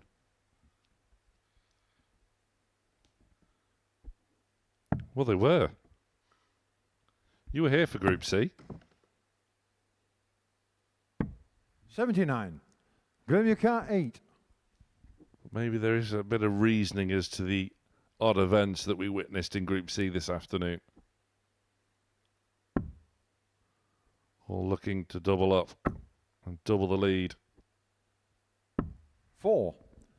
Some your car 71. I'm going to go so far as to say that people have not been very good on double 4 the last couple of days.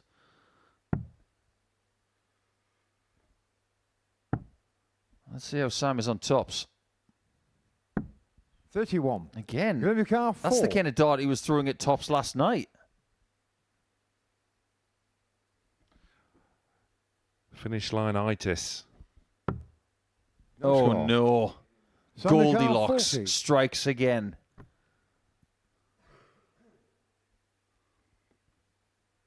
That's where the shoulders drop. You just got to accept it. Game shot on the second leg, Sam Spivey. An absolute gift. Third leg, Sam to throw Momentum first. shift. Game on.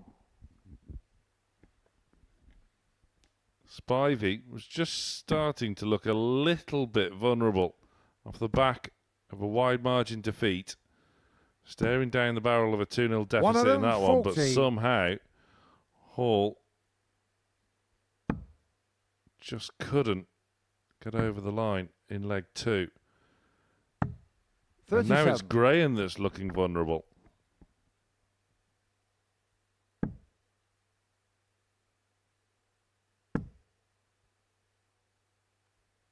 I'm starting to look at the 91. players at the back of the stage when they're not throwing and what kind of emotions they're exuding.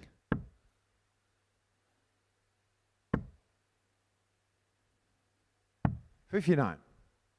Graham might be feeling very tired now. It's day 5 for him. This is game 22.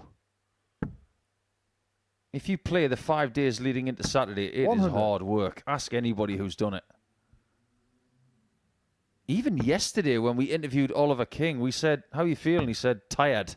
He played 5 games. 96. One thing that he does is it saps your energy. It gets a hold of you and it doesn't let go. Obviously, he didn't fancy a second one there, Sam. Full-on fish. 59. Hall has been Sammy Carr, nowhere in 36. this leg. Spivey can wrap it up in 13. Game shot on the third Which leg, he Sam does. Spivey. This is much more like it from Seaside Sam. Fourth leg, Graham to throw first. Let's give you the Game lowdown on. on the leg difference situation. Because Spivey starts the game on +10, which is 8 legs ahead of Graham Hall. If Spivey wins, the bigger the margin, the better it is for Joe Hunt in pursuit. Now, I fully expect Joe Hunt to beat Dean Finn next, based on what we've seen here tonight. But funnier things have happened. But let's say, for example, that Spivey were to win 4-2. 64. Hall would go to all square. And then Hunt, with a victory against Dean 60. Finn, we could be looking at a situation where he can beat Graham Hall by 4 legs to 2 or 4 legs to 1 and get through. But the wider the margins, 100. we might even have a shootout at the end of the session. Could you imagine? 100. Graham Carr, It would 157. be unprecedented.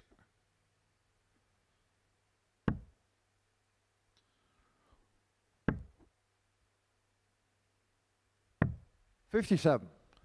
He is not home and hosed here. Spivey's looking for 105 plus.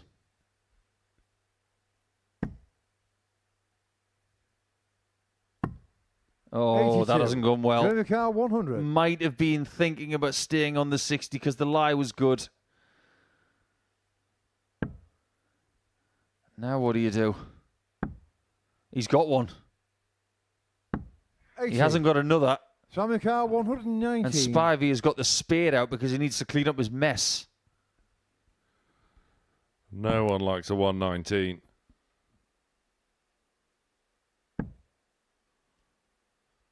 Such 59. awkward, Graham Carr, the 20. most awkward checkout.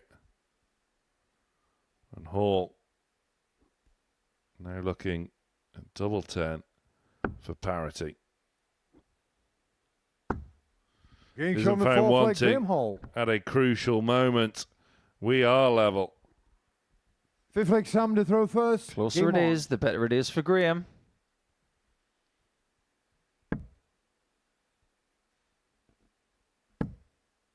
The closer it is, the better it is for Sam. One of them, 40. The closer it is, the worse it is for Joe.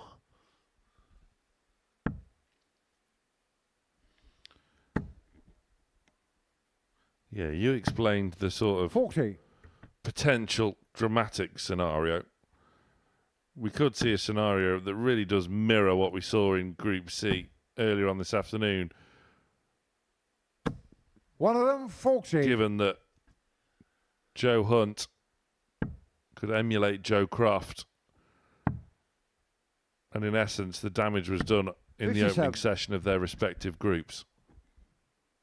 That's what makes the format so fair. We love Group B because it is a very short group compared to the other two. 45. But that's why we like it. The Modus Super Series is a discipline.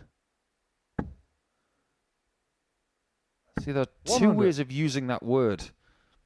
A discipline is something where you need loads of different things to go right, and you need to do a lot of things correctly in order to get the result you 100. want. But in order to get that, you've got to have a form of discipline in yourself.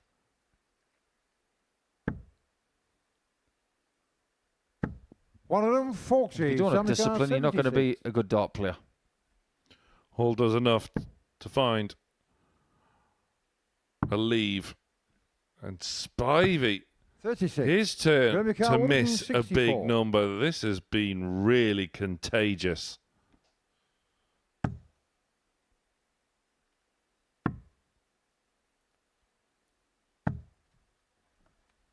$52. Sam McCarr, 40. Let's see what he can do on tops. Just for Hall to throw.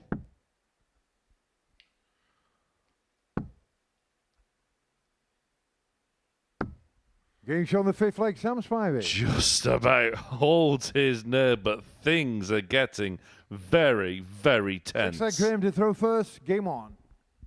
I think this is a really big leg. If Sam wins it, Graham Hall will go to 60. all square in his leg difference. And then, can you imagine if Joe Hunt One of them, were to get a 40. really big victory against Dean Finn? If, for example, Joe were to beat Dean by 4 legs to 1, then it's a 58. shootout. The fact that Graham is 2 points ahead does not make any difference anymore. This leg is massive. 60.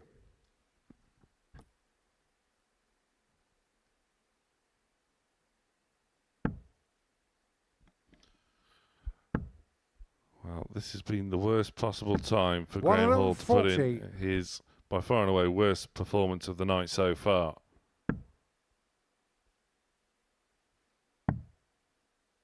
This is a good switch. 96. It's decent. 2 treble visit, trebleless visit, followed by a 1 treble visit. It's steady. This is better than steady. One of them, 40. Second consecutive 140. He might need to take that out, you know. 105. Because Spivey gets the 25 right this time. If this doesn't go, things get very, very, very interesting. Double 16. Big moment for a big player. The G-man up to the task. We go all the way. 7th final leg, Sam to throw first. Game on. Now, Joe really needs Sam to hold his throw. Otherwise, the G-man is going to be in dreamland. 57. That is such a big shot. Really impressive. When things are difficult and things are uncomfortable, can you perform? And the answer when it comes to 78. Graham is yes. By the end of play, that could be the shot, the leg, the moment that qualifies Graham Hall at the 100. expense of Joe Hunt. I absolutely agree. Because Joe is not going to catch Sam. His leg difference is too much.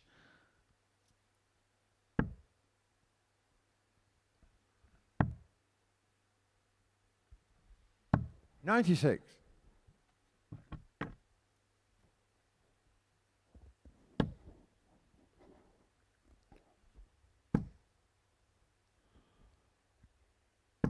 $60. Trebleless from Spivey. Another time you want to come up dry.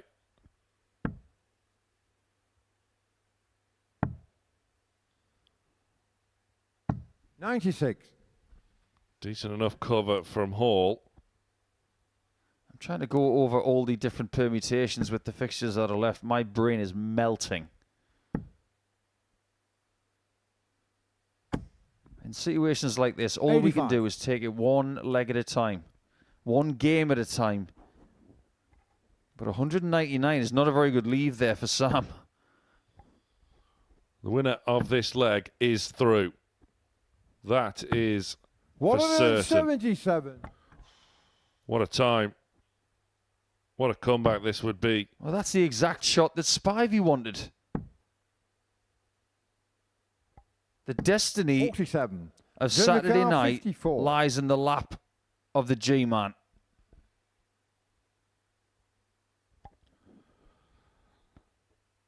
For qualification. It's tops. And it's Gonna match there. Graham Hall. And Graham Hall is through to finals night. And it is almost an unassailable task now for Joe Hunt. Spivey could well be the last name into finals night. Hall is there with a tremendous comeback win against Spivey. That 103 was the moment, a big moment for a fantastic player in Graham Hall.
Permutations now cannot be clearer. That man there, Joe Hunt, needs the lot without reply.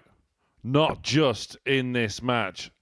And he also needs to rely on a Sam Spivey whitewash defeat in between as well. Joe Hunt needs a 4-0 win over Dean Finn.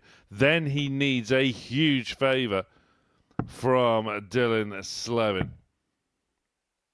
He needs to defeat Sam Spivey 4-0. And then it would go to the final match of the night. Joe Hunt would need to defeat Graham Hall by 4-0. This really is mission impossible. First leg, Jody through first. Game on. It's not going to happen, is it? But can you imagine if it did? 140. Minstrels would write songs about the Modus Super Series if this happened. 3 4-0s in a row needed in the right way just to make it into Saturday night. This is a very, very messy situation. 96.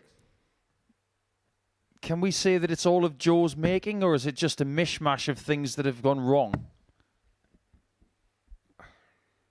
46. Yeah, the damage was done yesterday, wasn't it?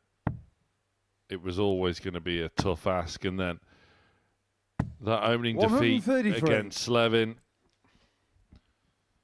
Yeah, it's just not gone Joe Hunt's way. And Dylan Slevin currently top of the group, but we were just talking about that in the break, that I don't even think Dylan would feel as though he's played well. He hasn't.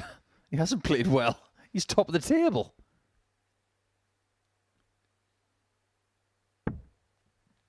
$92.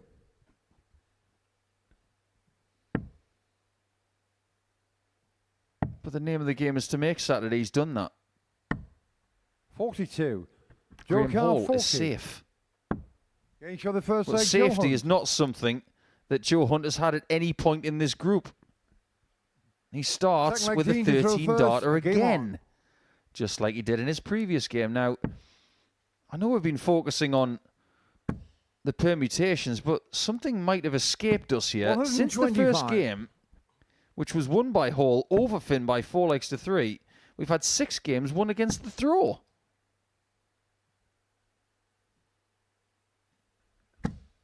$140.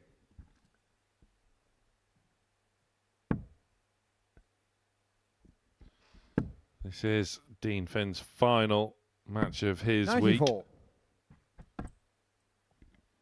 I've got a sneaky suspicion he's going to stick around until Sunday. 180. Pause for effect.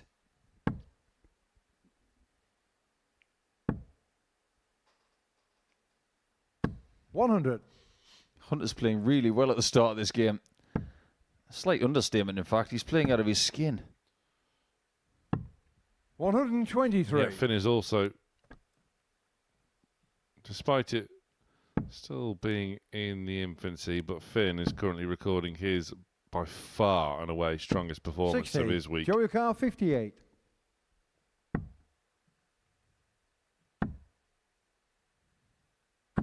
$18. It's never going to be easy for him to nestle a dart underneath a tops guide.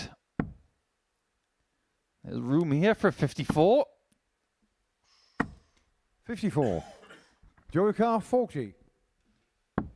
Getting shot the second leg, Tops Joe Hunt. is there, and Joe Hunt is doing Third leg, Joe to throw first. what is Game on. required of him so far. Look at those numbers.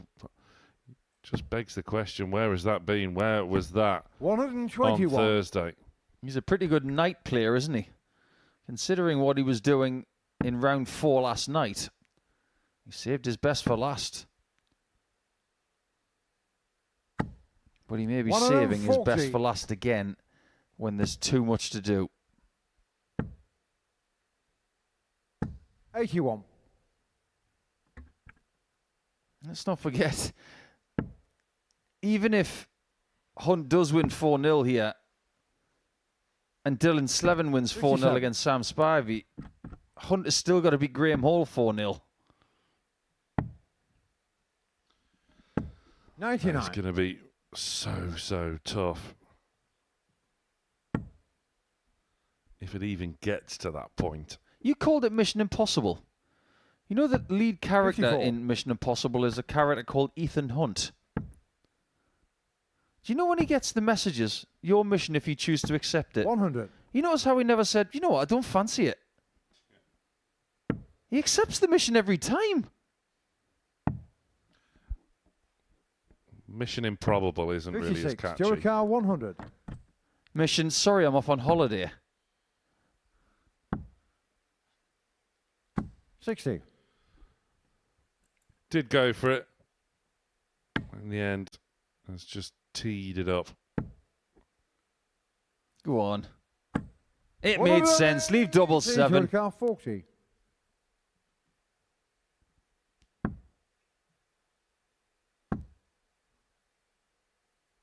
Getting shot on the third leg, Joe Hunt. Such a good dart. My word. That's impressive. The graduation from left to right. Fourth leg, It just goes to show how sharp he can be right now. 2 13 darters and an 18, and he's averaging comfortably above 100. Like we've said, we've only had one Tom Plus average this 50. week, and that was all the way back on Monday. 85. There is also a really weird scenario. If Finn can nick a leg, thus eliminating Joe 81. Hunt, but if Joe carries on hitting these numbers, there's a distinct possibility that Joe Hunt could put in 57. the best performance we've seen all week, and it's the one that has eliminated him.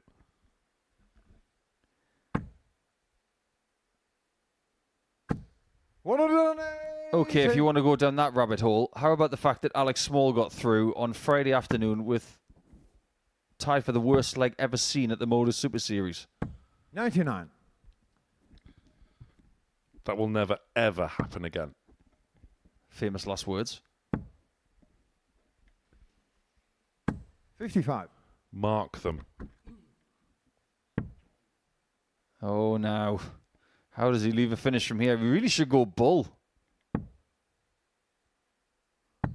82. Daniel Carr 135. A chance to put Joe Hunt on the shelf. Okie dokie. 75. Oh, exhibition stuff from Finn. That's a great dart. 98. Daniel This is Carr not 60. easy. Finn's doubling tonight has not been brilliant.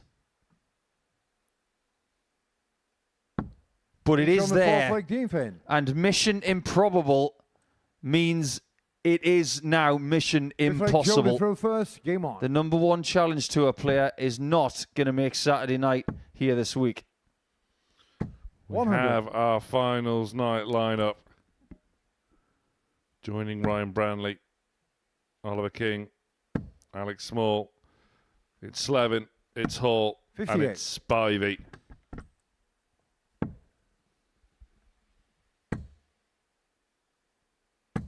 $180.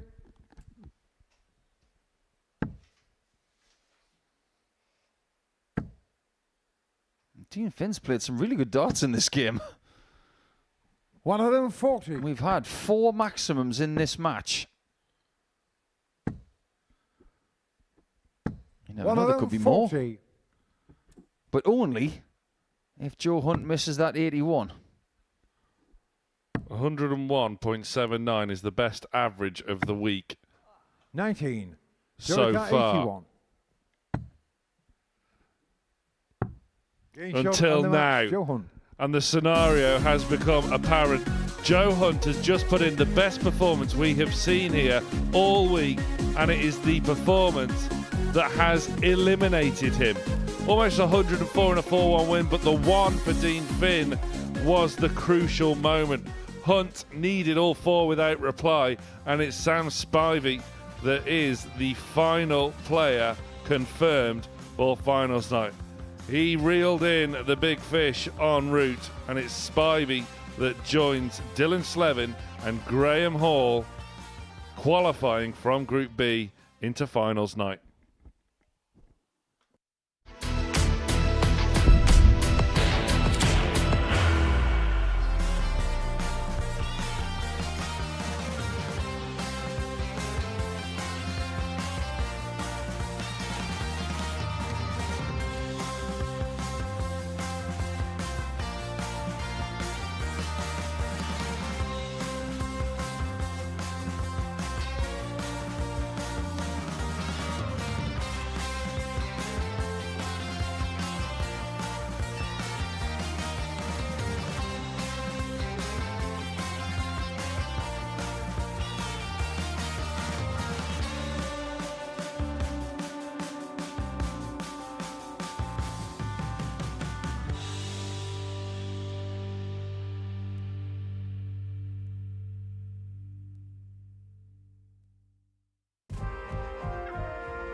There we have it. With 2 more live matches left to bring you this evening, we have our 3 qualifiers from Group B. Dylan Slevin hasn't played well tonight, and yet he's top. At the expense of Graham Hall, Sam Spivey, who was coming into tonight top of the table, has just let a few results here and there slip away from him. He scrapes through at the expense of Joe Hunt, who needed the lot without reply before the break against Dean Finn. Finn only had 1 dart at double in the entire match, and he took it, despite an average of Joe Hunt from almost 104. It was the best performance we have seen here all week from Joe Hunt, but it was simply too late. We'll be seeing both of these back here tomorrow night. Dylan Slevin and Sam Spivey in a battle of the Southpaws. But there is certainly scope for improvement from both. Absolutely right. But there's one thing crossing my mind right now. The last couple of days in Group C and Group B, it has been a bit of a mishmash. But doesn't it make you appreciate what Derek Coulson did last week even more? Dylan did through first. Game on. Because no matter the opponent, no matter the conditions, no matter the scenario in the game, he was able to win 19 96 games without losing. In one of the most ridiculously difficult weeks we have seen. 139. So allow the best player without a tour card argument to rage on. 180. There's no guarantee that Coulson will win this series, but he constantly gives himself the chance to get it. That's impressive.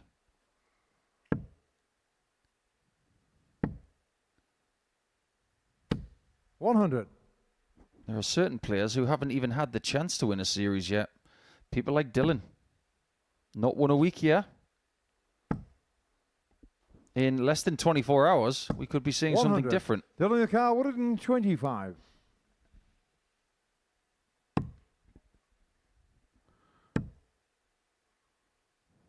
No trouble 65. there. Sam Yakar, 122. Spivey.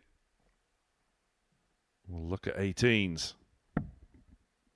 How many more?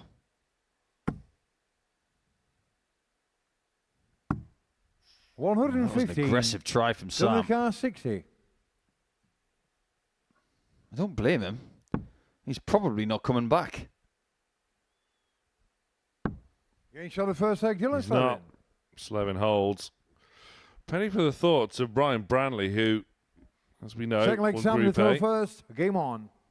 and has avoided all the craziness, all the wackiness, all the, at times, sheer anarchy of 39. both Groups C and B.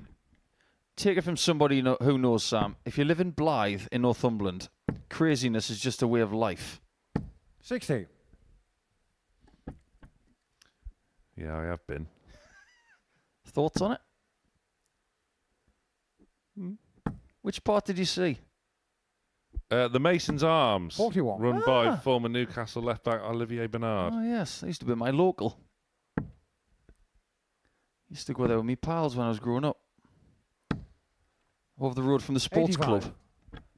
Yes, went in there too.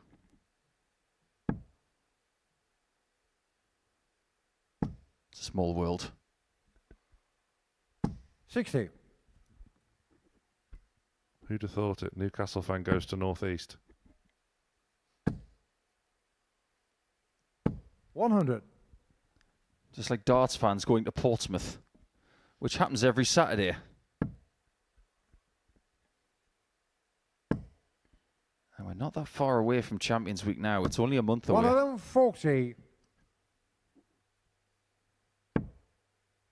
Expect the unexpected tomorrow night if you are 45. coming down to join us here at the Live Lounge. It has been that sort of week.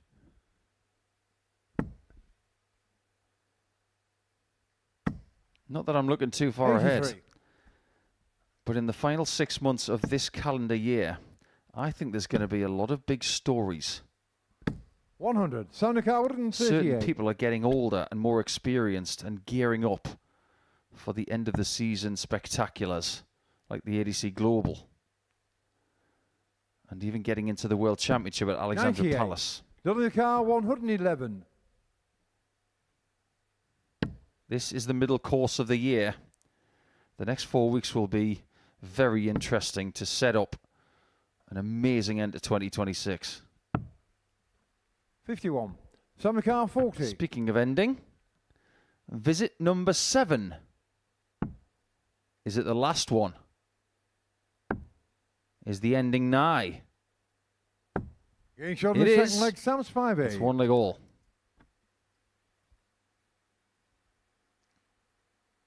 Third leg, Dylan to throw first. Game on. So we're all still on throw. 86. I don't remember Scarborough looking like that. Like he's got it on his shirt. That looks more like France to me. I'm getting deja vu 83. about à la plage. Yes, Sam à la plage. So if you are watching from France, maybe you can hop on the ferry. 134. Hop over to Portsmouth and support Sam à la plage. Go on, Sam. You've got to make it happen. Get yourself a French dart shirt. 96. C'est bon, la chemise. We're going through the family tree. Maybe we've got One of them, 40. a new partner, perhaps, for the French international pairs team.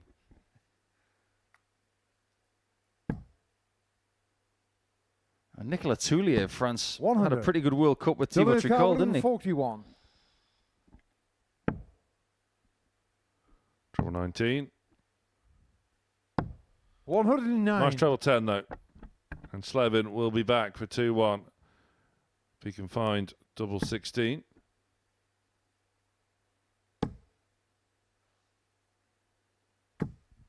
One of them, 40. Not the Dylan traditional 32. wheelhouse for a lefty. You've got to go down there sometimes.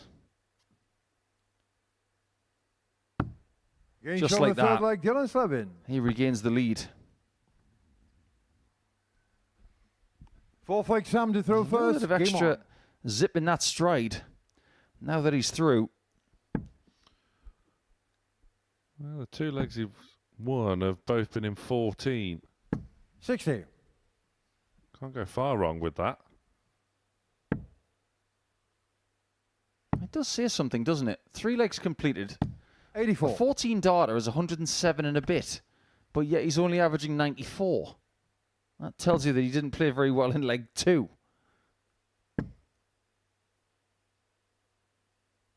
One of them, 40.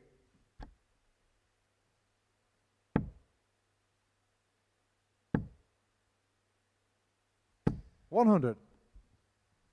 I genuinely haven't got a clue who's winning on Saturday night. Not a clue. You're supposed to be the pundit. One of them, 40. That's what tomorrow afternoon's all about. Crunching the numbers and revisiting some of the likelihoods. Looking at the head-to-head records. 58. That's where we Sam get our McAlvin, data 61. from. And then come Saturday night, we get it completely wrong.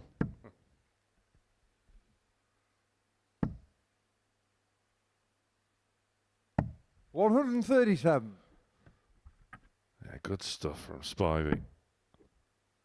Both have been very strong on their own individual throws. 121. Sam McAlvin, 24. He's done well just in case, but you would expect this to go.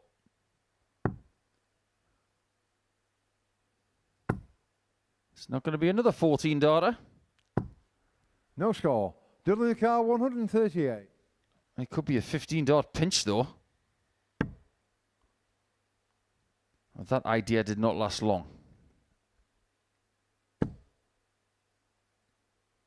98. Sam McAlvin, 24.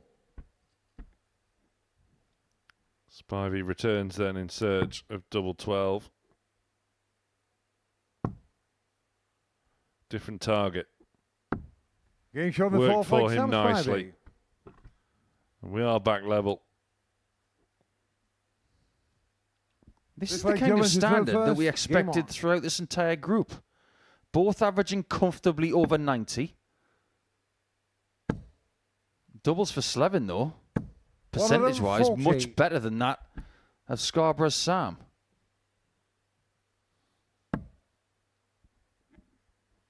But I'm sure Joe Croft does not want us to talk about opportunities.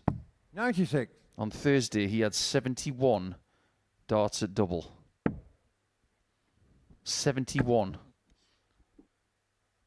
It's genuinely 139. unbelievable. It is. I don't remember ever writing that down before.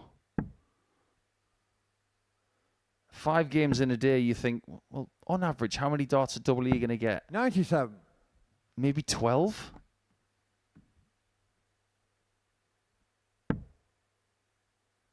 That would give you 60. But to have another 11 on top of that, having said that, we haven't done the stats from Group C today yet. And there was one game where there were 89. more than 50 darts at double in the game.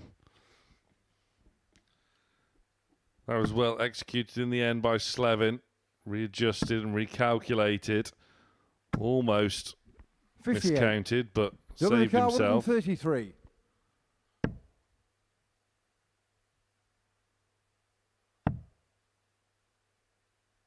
$93. That's lovely. He's starting to play the way that we hoped he would. And those odd throws that were going in flat or two upright, they seem to have disappeared. Luca 40. 3-2. Game shot on the One fifth out. leg, Dylan One Slevin. in. It is 3-2 in favour of Dylan Slevin. 6 leg Sam to throw first. Game on.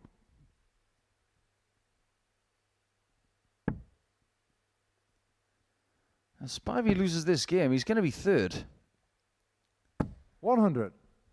I don't think many people thought that was going to happen when he was leading overnight.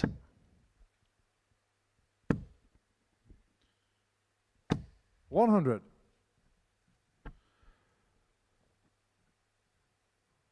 Dylan can take this leg. It's confirmed, I think, that he will win the group. And given that 43. up until now, at least, he is playing very well in this match. But you can't really say the same about the other matches. And yet, 56. he has won a Group B like this with his C game. I think that's very fair.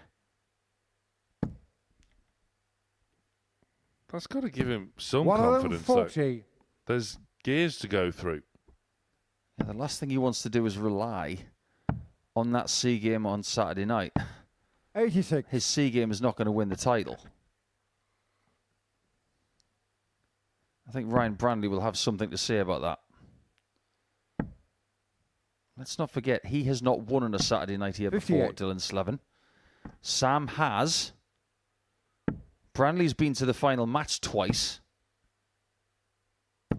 140. Sam the car 160. And our friend from Wales, Alec, he's won twice.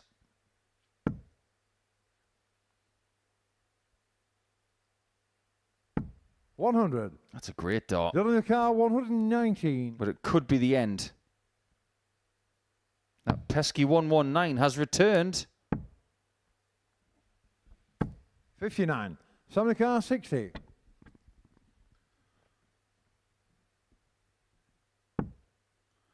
There's the single.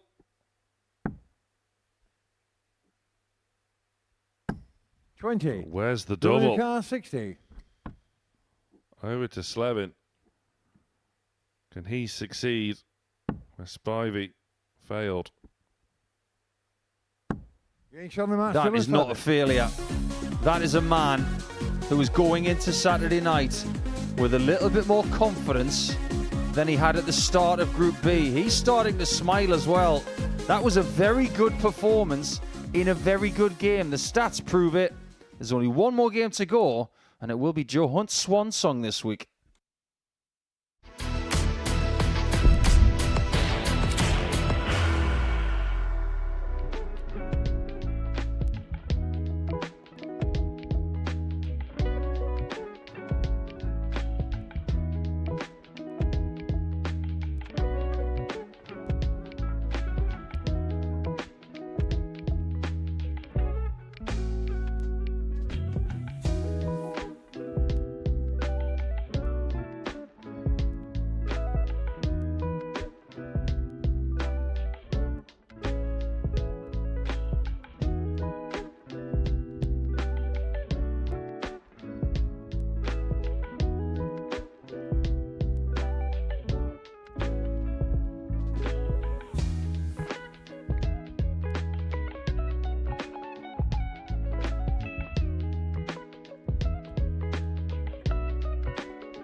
To say it's been a very eventful day in Group C and Group B is a bit of an understatement, but with one game to go between Graham Hall, who has qualified, and Joe Hunt, who has not, we do have Dylan Slevin confirmed as our number one going through Group B. And Sam Spivey, even though tonight has not been as buoyant and as affluent as Thursday night going into Friday morning, they are both safe. And they're downstairs with Sam Mulliner. 2 for the price of 1. Gentlemen, congratulations. Sam, I'll start with you. It seemed a bit of a slog for everyone tonight. Yeah, it was, I mean, it's a tough group, but they always are. And, yeah, I mean, personally, today probably didn't go as well as I would have liked, but luckily I'd done the hard work yesterday. Dylan, it seemed a bit warm up on that stage.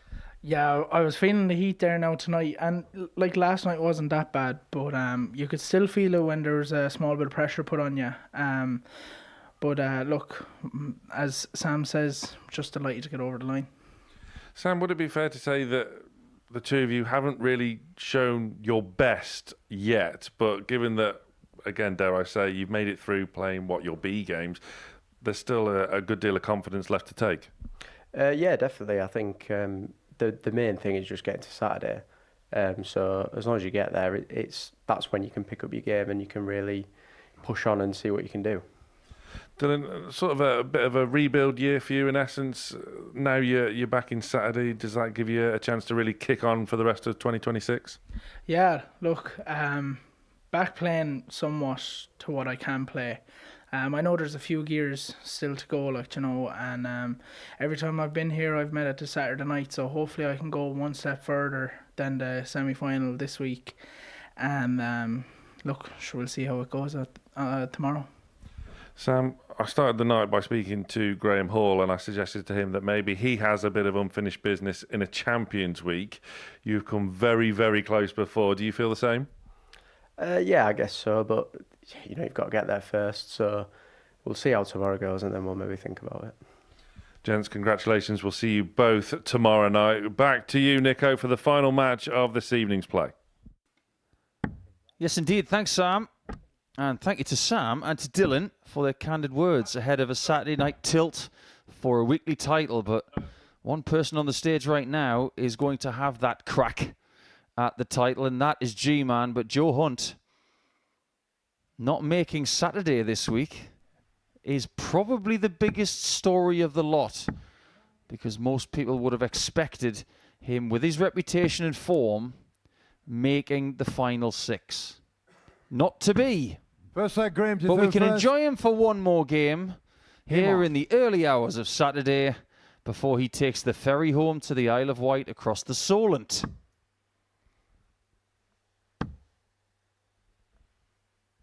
$100. If you've never been to Portsmouth before and you don't know where the Isle of Wight is, well, it's just over the water, known as the Solent, and the ferry, 99. In good conditions, takes about 30 minutes. In bad conditions, it can take hours. I don't know what the shipping forecast is, but I would gather 85. that at this time of night, Joe Hunt might wait until the morning. But considering he's put in the best performance 43. of the week in an individual game, that was in his previous match against Dean Finn, average of 103.93. It's not that 60. he's played badly. It's that he got off to a slower start and he just didn't recover. 99. One thing I can confirm to you, having now been downstairs and surrounding the playing area, is well up. 100. Could be too hot. So you're saying it's pretty warm? 60. Yeah, they've had to work hard tonight. 156. Yes, so by virtue of that, it is our duty to tell you that if you are coming here on Saturday night, it's tuxedos only. 94. Time we enforced a dress code around here. Oh, yes. None of that riffraff. 47. Graham McCarr, 62. G-Man then. Lovely treble turn. 46. Oh, he's got double 16 Joey surrounded. 153. That's in. That isn't. And he fancied it, didn't he? 139. Graham McCarr, 16. This time then for Hall.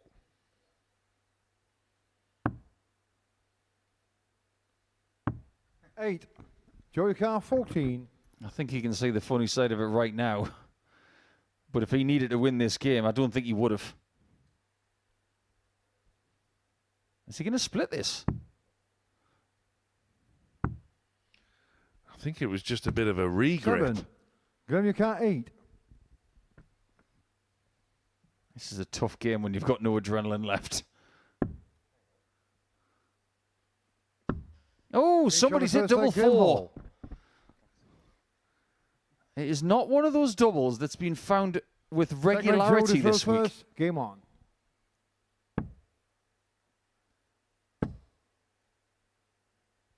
I'm not going to speculate who the favourite is for Saturday night here in week number 8. I'd like to see what it's like come about 85. 7:30 Saturday night. I think a lot of people who might have a responsible wager on the winner on Saturday night here in Portsmouth might need a bit of time to think about it.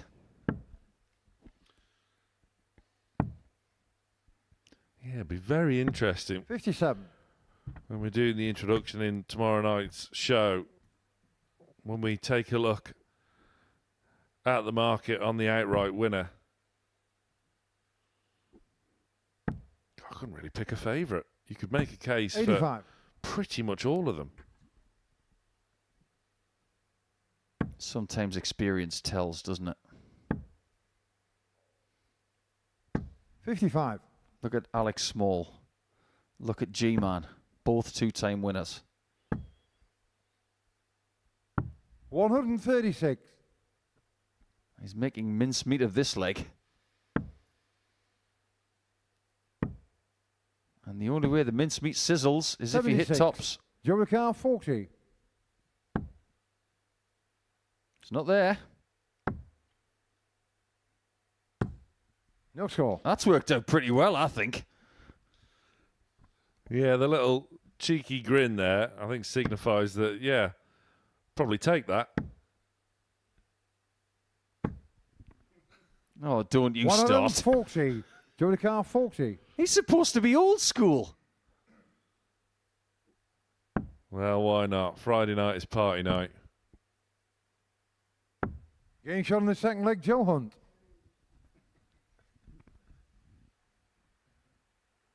Feel like Graham to throw first. Game on. Yeah, it's a bit sweaty on the stage.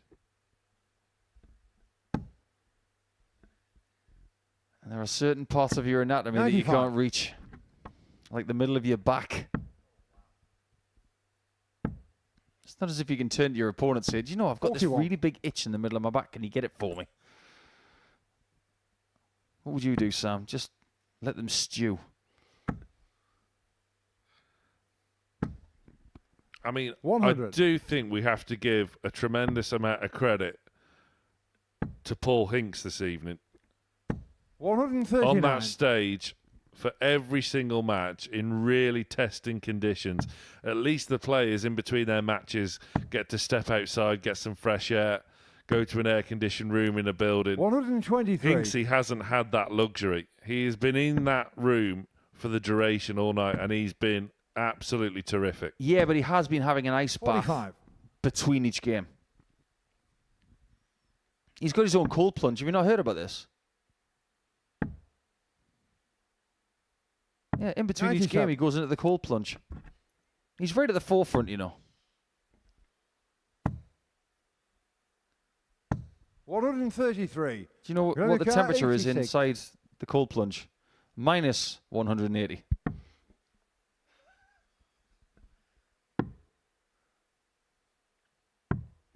$46.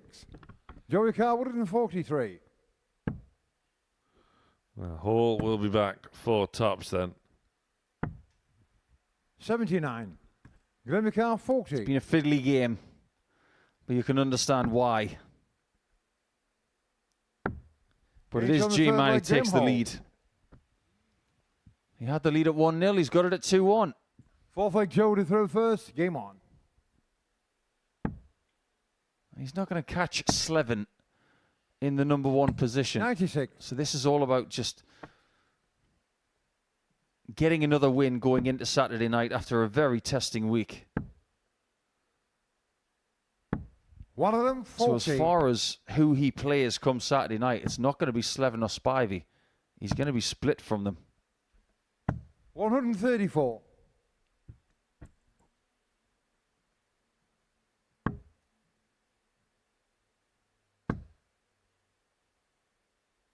$45.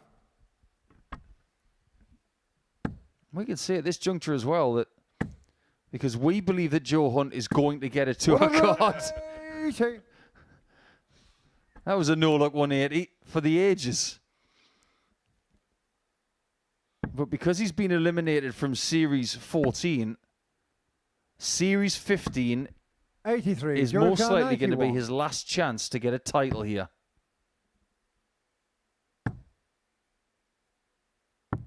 $59. Yeah, time running out. It's a big step to a dart player's progression these days. 36. Considering Joe Car 32. Luke Littler's name appears on Game our shot of trophy 4 for Joe twice. Hunt.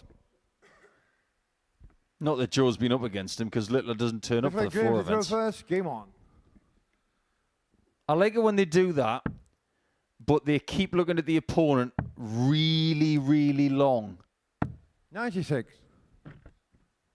Just accentuates the skill. Well, 60. they're both determined to have fun up there to finish their night.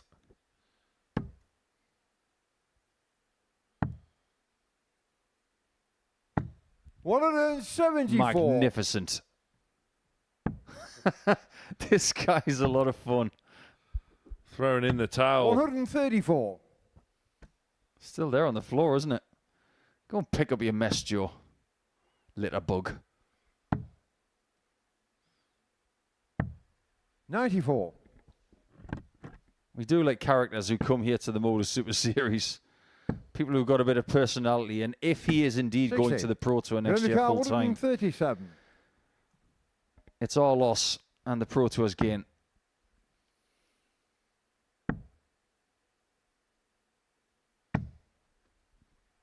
$41. You never know. He might get himself on the European Tour next year. Tom Sykes played on the European Tour today and played wonderfully. 47. Glenn Car 96.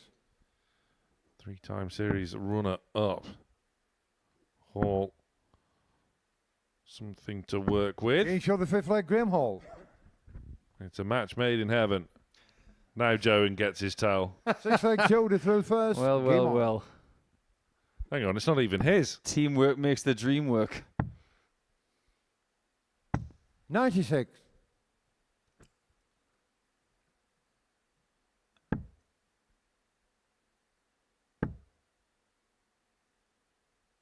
$100. There's a nice pace about this match. It's just a shame that we 85. might never see it again.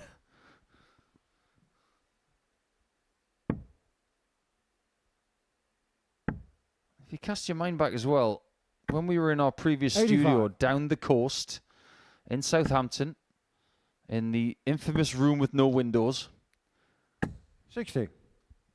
Graham Hall used to play really well in that room. And his darting setup back then was alarmingly similar to what he's got now. Nothing much has changed 48. in the last 5 years. He's been in and out of the tour.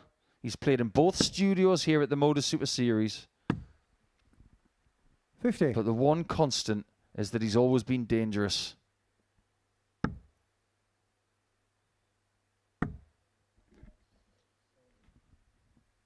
And that's the case you make for maybe Hall being the favourite come tomorrow night.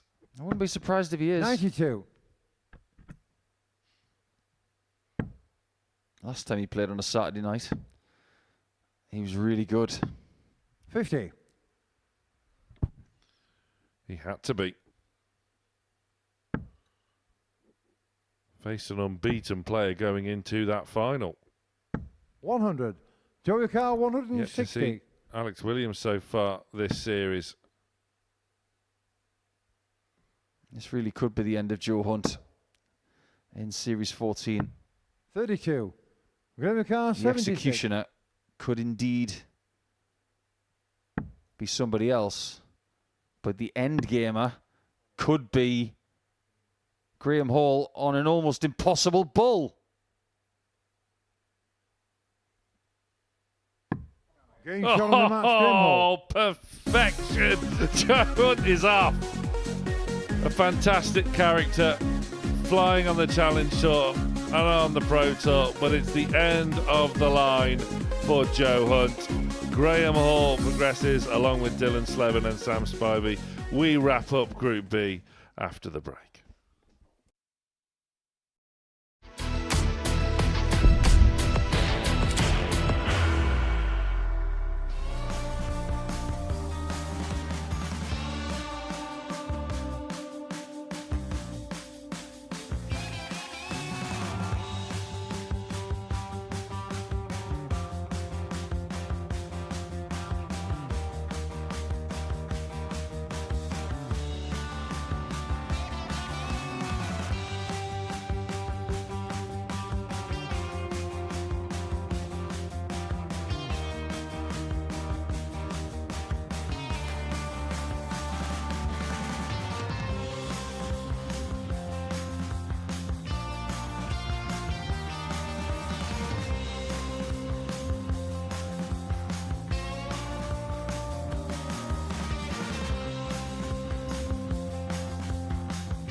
Really entertaining end to Group B. Graham Hall defeating Joe Hunt by 4 legs to 2. Off the back of a 4-2 win for Dylan Slevin against Sam Spivey, Joe Hunt, it really was mission impossible. He gave himself a real uphill task coming into tonight. He needed 2 4-0 wins, but failed at the first hurdle against Finn, who got that solitary leg.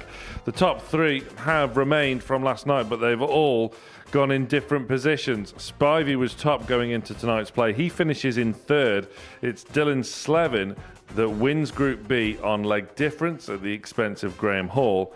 Joe Hunt and Dean Finn fail to qualify. Been a bit of a perplexing day or two here at the Modus Super Series. Paul Nicholson has seen it all with me. How do you even begin to surmise that? It was bonkers, wasn't it? Yes. Absolute bonkers. And loved it. Because unpredictability is what live sport is all about. If we came here on Thursday morning and we had 2 people sauntering through in Group C and then 3 people sauntering through in Group B, where's the fun in that? We have people who are classified as favourites, and Joe Hunt was one of the favourites for the entire week. He's not even made Saturday. So that proves that sport played by human beings is what this is all about. Darts is one of the fairest sports in the world because it's either in or out. And if it isn't in, you could be out. Let's start with the group winner. Dylan Slevin, much like the Group C winner, Alex Moore, has gone and won a group by playing his B game, C game. Maybe even the D at some point. We know the levels that Alec and Dylan can attain, but what we've seen over the last couple of days is dogged. It's getting down and dirty in conditions that aren't ideal.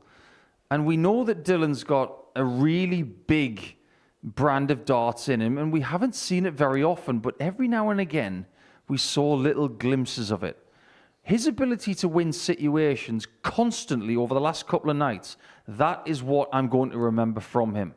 Because 6 points last night, he didn't play it anywhere near his best, but still got 3 wins. Exactly the same tonight. If he's reserving his best for Saturday, well, hold on tight. Sweltering conditions on stage, but for me, the player of the night was Graham Hall, who certainly looked like he could stand the heat on there. Yeah, I think last night he was getting a bit miffed with himself when he was losing certain situations, but tonight he went up a notch. He went from winning half of his games to winning 3/4 of his games. And he was much better in the clinch. He was much better when things were sticky. And I think he was very glad that he didn't have to win that last game against Joe Hunt so he could actually enjoy that contest. But the work that he's done earlier in the night, that allowed him to make sure that he didn't have to win that match, but he did anyway. Rounding off his night and the night with a really fancy bullseye finish as well. It just goes to show, like you said in comms, in this sort of environment, he will always be dangerous. Yes, and when you can finish your campaign with a shot like this, when he comes back into the practice room on Saturday night, that's the dart he's going to remember. Colin Lloyd always told people when they were practicing for tournaments, end on a high. Now that is what you call ending on a high. Finishing a daily campaign on a bullseye is a sweet feeling. Sam Spivey, the other qualifier who was top coming into tonight, the hard work. As Sam said himself, we heard from him just before that final match, the hard work for him was done last night. He's a master of this format. He knows what it takes to get through to Saturdays, to win weeks. And he's shown that, but it was tough for him tonight. Yeah, it has been tough for him for probably the last year. When he made the Series 10 final and lost out there, we all thought he would kick on, but it hasn't quite happened for him. But even though he's not playing his ultimate best stuff, he was still, like Dylan Slevin, giving us a little sample of what is possible. Having the kind of form that Joe Hunt has on the Challenge Tour, it's all about figuring out how you do it week in, week out. And some of these players don't have the luxury of that. They don't play Pro Tour as much as Joe does. They don't have a schedule that is mapped out months in advance. So when they come here, they do their best. And if they're not fully cooked, there's going to be ups and downs. But there were more ups and downs than when it came to Sam Spivey. The ups were good. The downs weren't as down as they could have been. Out of the 5 players in Group B, who do you think had the highest running average? I have a sneaky suspicion it might have been Joe. Correct. He had the biggest average of anybody in a game this week. And he did have a really good end last night with a 99 average. So to see that Joe has got the best numbers but not qualification, I'm not surprised to see that. A little bit like what we saw from Joe Croft. The bare form, the numbers, number 1 player on the Challenge Tour, has the highest running average, the 2 best displays pretty much of the week. You think, well, he sails through. I've seen this before with Ryan Brandley. I've seen him in a Group B where he had the best running average and he was 5th. Sometimes the numbers don't make sense, but when you play round-robin format, 8 games over 2 days, some of the numbers can be flattering, but some of the numbers can be cruel. And in the case of Joe Hunt, the highs were high, but he didn't get off to a good start, and that's what cost him. We now know then our 6 finalists for finals night, Saturday night. The updated breakdown then, Ryan Brandley will be joined by, as we know, Alex Small and Oliver King from Group C. And it's Slevin, it's Hall and it's Sam Spivey that qualify somewhat dramatically from Group B. And now we can see the groups for finals night tomorrow. If the groups getting to Saturday were tricky, the groups on Saturday are even trickier. Nico, where do you even begin? 50-50 in every group. I don't often say that, but with Brandley, Hall and King in Group 1, you think, okay, that's a pick'em group. And then with Slevin, Small and Spivey, I think that's a pick'em group for different reasons. I think there's more quality from what we've seen over the last few days in Group 1, but Group 2, that's a bit of a mishmash. And I think Alex Small might fancy that, you know. I don't even know how you even begin to eliminate one player from each of those groups. Well, we don't, Sam. No. They have to. Yes. It's going to be an incredible night to 2 pretty crazy days of play. Nico, thank you. We'll be seeing you again tomorrow night. Still plenty more to come before we are back with you on a Saturday night. The Yorkshire Board Challenge is coming up after the break. Stay tuned for that. That is a lot of fun. There's a really good tungsten talk coming up at around about 2:25 tomorrow afternoon with a fantastic character in Darren Webster. Jack Drayton returns. The reigning champion is in the building Monday morning from 9:30 a.m. 7:30 tomorrow night, your all-important start time for finals night, where one man will book their spot into Champions Week. Which one of the 6 it will be, I don't think either of us know. So, we have our 6 finalists. Trying to decipher which 4 make it through to the knockout stages is an equation we really don't know how to solve. You must join us from 7:30 tomorrow night. If you can't be here with us in Portsmouth, it's live, it's free, it's on Pluto TV, it's finals night, 7:30. We'll be here and we hope you will be too. Thank you very much for watching here this evening. Good night. The new Modus Super Series champion. Oh my word! It's another incredible moment tonight. Jeff Smith! It's match start. 5-star performance. Go for big fish.